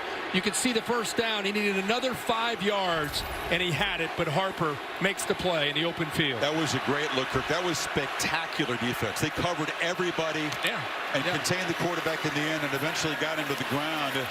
Oklahoma's got all 3 timeouts. They'll begin to spend him here. And this is the effort. Look at, he's giving everything he's got. I mean, everything, and he just can't get away from Harper, who's one of the leaders of this team. Man. This has been a battle, and Oklahoma's offense has been shut out after halftime. Remember, they got the safety, recovered that fumble in the end zone, and then there was the muffed punt, which turned into a touchdown. That's been the only scoring for the Sooners after halftime. And this Oklahoma State defense, all these veterans, all these seniors, they played so well all year. Didn't look so good in the first half. Boy, did they respond after the break. Yeah, they really did. We at halftime, we had what was considered the typical Bedlam shootout, right? I mean, that's what we had. And things changed drastically. Jim Knowles will be very proud of this defense, the adjustments that they made to get themselves back in the game. Now, of course, 1 first down ends it. Warren stopped for a short gain, and Oklahoma spends their 2nd timeout. So Lincoln Riley can stop it just 1 more time course of month, they wouldn't have much time left. No. If they got a minute 07, 37. If they are able to hold on here, for people that don't follow this the way you and I do, I mean, you have the SEC championship. Who knows what will happen there? You have a Big Ten championship. See what happens if Michigan can get through. You got Cincinnati playing Houston. And if Oklahoma State wins, they're going to play Baylor. And a back-to-back weeks, you beat a top 10 team in Baylor or Oklahoma, and then you get Baylor next week. I mean, that's a pretty strong statement in the last 2 weeks. He didn't look chilled now, does he? There's a little emotion in Gundy's eyes. Yeah. He knows they're close. Just got to finish the job here. After this 3rd and 7 play, if they don't make the first down, and they don't, Oklahoma will spend the last timeout here. That's why, going back to what you said, you don't want to waste that one timeout offensively when they are at that 4th down. By saving it, they were able to get the ball back now. Caleb Williams trying to find some energy. He'll have one more chance. They'll have to create a miracle. They'll have to go a long way without a timeout. Oh, yeah. They're capable. Absolutely. Absolutely. Gundy would have loved to be able to grind out one first down and end this thing with victory formation. Yep. Maybe it's fitting, though. This defense goes back on the field having to come up with one more stop. I think it's great to see that Caleb Williams get one more chance against that defense. Got to get the punt away first time. Tom Hutton, the 31-year-old, gets the snap, makes one step, and boots it high. Mims just says get away from it, and it will bounce sideways and out of bounds. 54 seconds to go, and the Sooners 80 yards away from a potential game-winning touchdown to keep hope alive for a Big 12 championship and a long-shot CFP bid. Let's look at the motion of Caleb Williams. Listening to Lincoln Riley. This kid was, when he was recruited, you talked earlier about how he didn't play high school football last year because of COVID, the restrictions in the area. The top dual threat quarterback in the nation, could have gone anywhere. Came to Oklahoma to play for Lincoln Riley. Now here he is in Bedlam. One last chance to go 80 yards and get into the end zone to try to win this game. Cannot take a sack. Got to be careful about completed passes in the field to play short of a first down. That would chew up time as well. Fine time, delivers over the middle, almost intercepted. Wow, cutting in front was Bernard Converse. He undercut it, read the eyes of the quarterback, knew the ball was coming, got underneath the route from Hazelwood right there. Does a good job with his quickness and instincts. Bernard Converse has played a lot of football for Jim Knowles in this system, and he read the eyes perfectly and jumped the route, just unable to hold on to it. Marvin Mims is the big play receiver on this team. He averages 22 yards a catch. Hasn't made an impact tonight. Can they find him perhaps? Williams collects the snap, has to evade the rush, and has a lot of space. Still running. Look at him go! Caleb Williams to the 30, run out of the 25. He's got some magic to him. I mean, this is so special to watch this kid play. Watch how this thing opens up. They're in man-to-man. Nobody there to take him away. Everybody's still in man-to-man. Everybody's got their back to the football. Now he's going to make a guy miss. You have no chance to tackle Caleb Williams in space. They push him out of bounds, almost came up with 15 more yards at the end of the play. A 56-yard run when things looked grim. Set up inside the 25. Has time. Long throw to the end zone. Incomplete. Trying to get it to Hazelwood. McAllister broke it up. Throws that one with a safety behind the corner, and they're just hoping there. That's a, you know, Hazelwood is physical, he's big, but when you have a safety on the hash, really good chance McAllister's going to have a chance to come over and separate the receiver from the football, which is what he does. Caleb Williams trying to do something that would make him an even bigger legend as a true freshman. With Lincoln Riley aggressive up at the top of the screen. Pocket closing down, end zone throw, and a battle over there, and no flag. It was West covered by Corey Black. 22 seconds, it's third down. It's underthrown. The receiver's trying to come back to the ball, and that's where you usually see pass interference, with Black in the way of West, who's trying to come back for the football. I see him grabbing him across the chest, pulling him back well before the ball's Yeah, I thought that was surprised the no call. Those underthrow balls where the defender doesn't see it, it's going to be pass interference typically. Pressure. Williams escapes again and fires out of bounds. Incomplete. Trying to make a play was Mario Williams. Mims was over there as well. Fourth down, 14 seconds. Good job by the defense that time of forcing him. I thought he was going to take off and run again. And I'll tell you, the way Mario Williams reacted, I think he thought he caught the ball. He was out of bounds. Williams have one more piece of magic. Down to the last play. And the play clock is winding down. No timeouts. They get it off. Williams in traffic. Trapped. Sacked by Colin Oliver. And the Pokes are going to win Bedlam.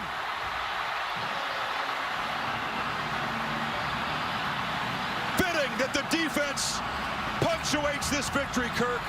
And Oklahoma State eliminates their arch enemies. And will face Baylor for the Big 12 championship and stay alive for the college football playoff. What a night for that young man. It's very fitting the Oklahoma State defense did it, that they stepped up and made a play. And how about Colin Oliver, the true freshman? We've been talking about Caleb Williams, the quarterback, as a true freshman. Oliver with a big night himself, playing great defense off the edge and applying pressure all night long. He comes up with the play that clinches this win for the Pokes. Bedlam.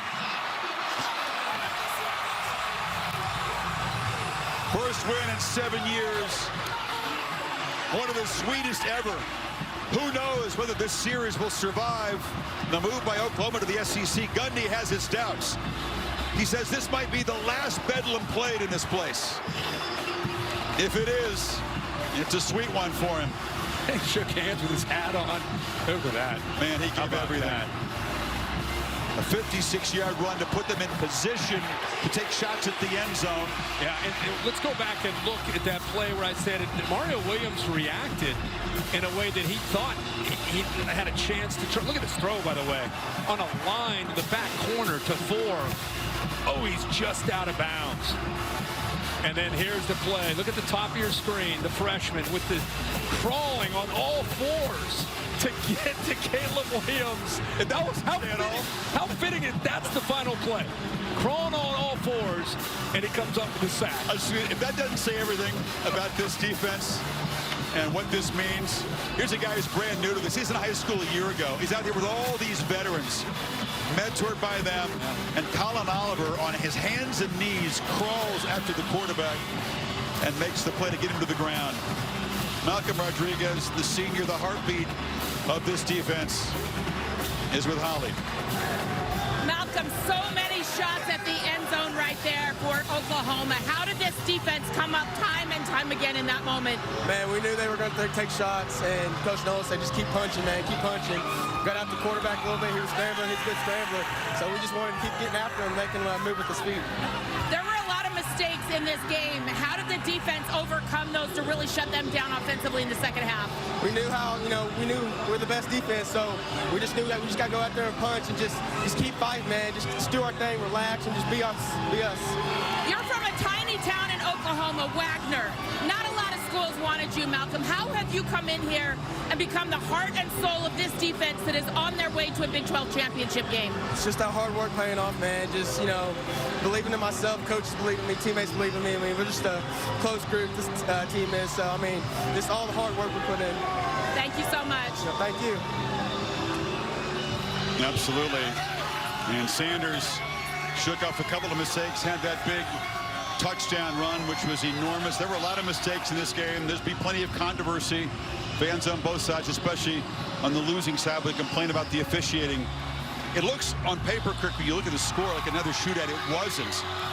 Pokes had a kickoff return for a touchdown. Oklahoma didn't have any offensive points after halftime. No, it turned out to be the second half. I thought we were going to get 4 quarters of what we saw in that second half, but it was a great effort. Really, both teams had some momentum, like great rivalry games typically do. Kind of goes back and forth, but man, at the end, Oklahoma State standing tall and headed to the Big 12 championship. Williams gave everything he had, and if you said Oliver crawling on his hands and knees to make the play that ended it. So it's going to be a rematch. Oklahoma State beat Baylor here by 10 in October. A tremendous defensive performance. The Bears were held under 300 yards. Sanders had 3 picks in the game. They survived that, and they'll play for the conference championship. And Oklahoma State, with an impressive performance, very much in that conversation with the playoff. Yeah, absolutely. And I want to just go back to what Malcolm Rodriguez said. For any coaches that are out there, this team doesn't have a whole lot of draft picks. In fact, I don't know if they have any first-round draft picks. What they have is just a bunch of blue-collar guys, kind of like a Bud Foster defense. They played together for 3 years. They buy into the system. They like working. They like to compete. And they love each other. They have each other's back. So you don't have to go out there and hit every 5-star to have a great defense. Jim Knowles is an example of getting guys that are kind of just tough-minded kids that love to play football, and that's why they have a great defense.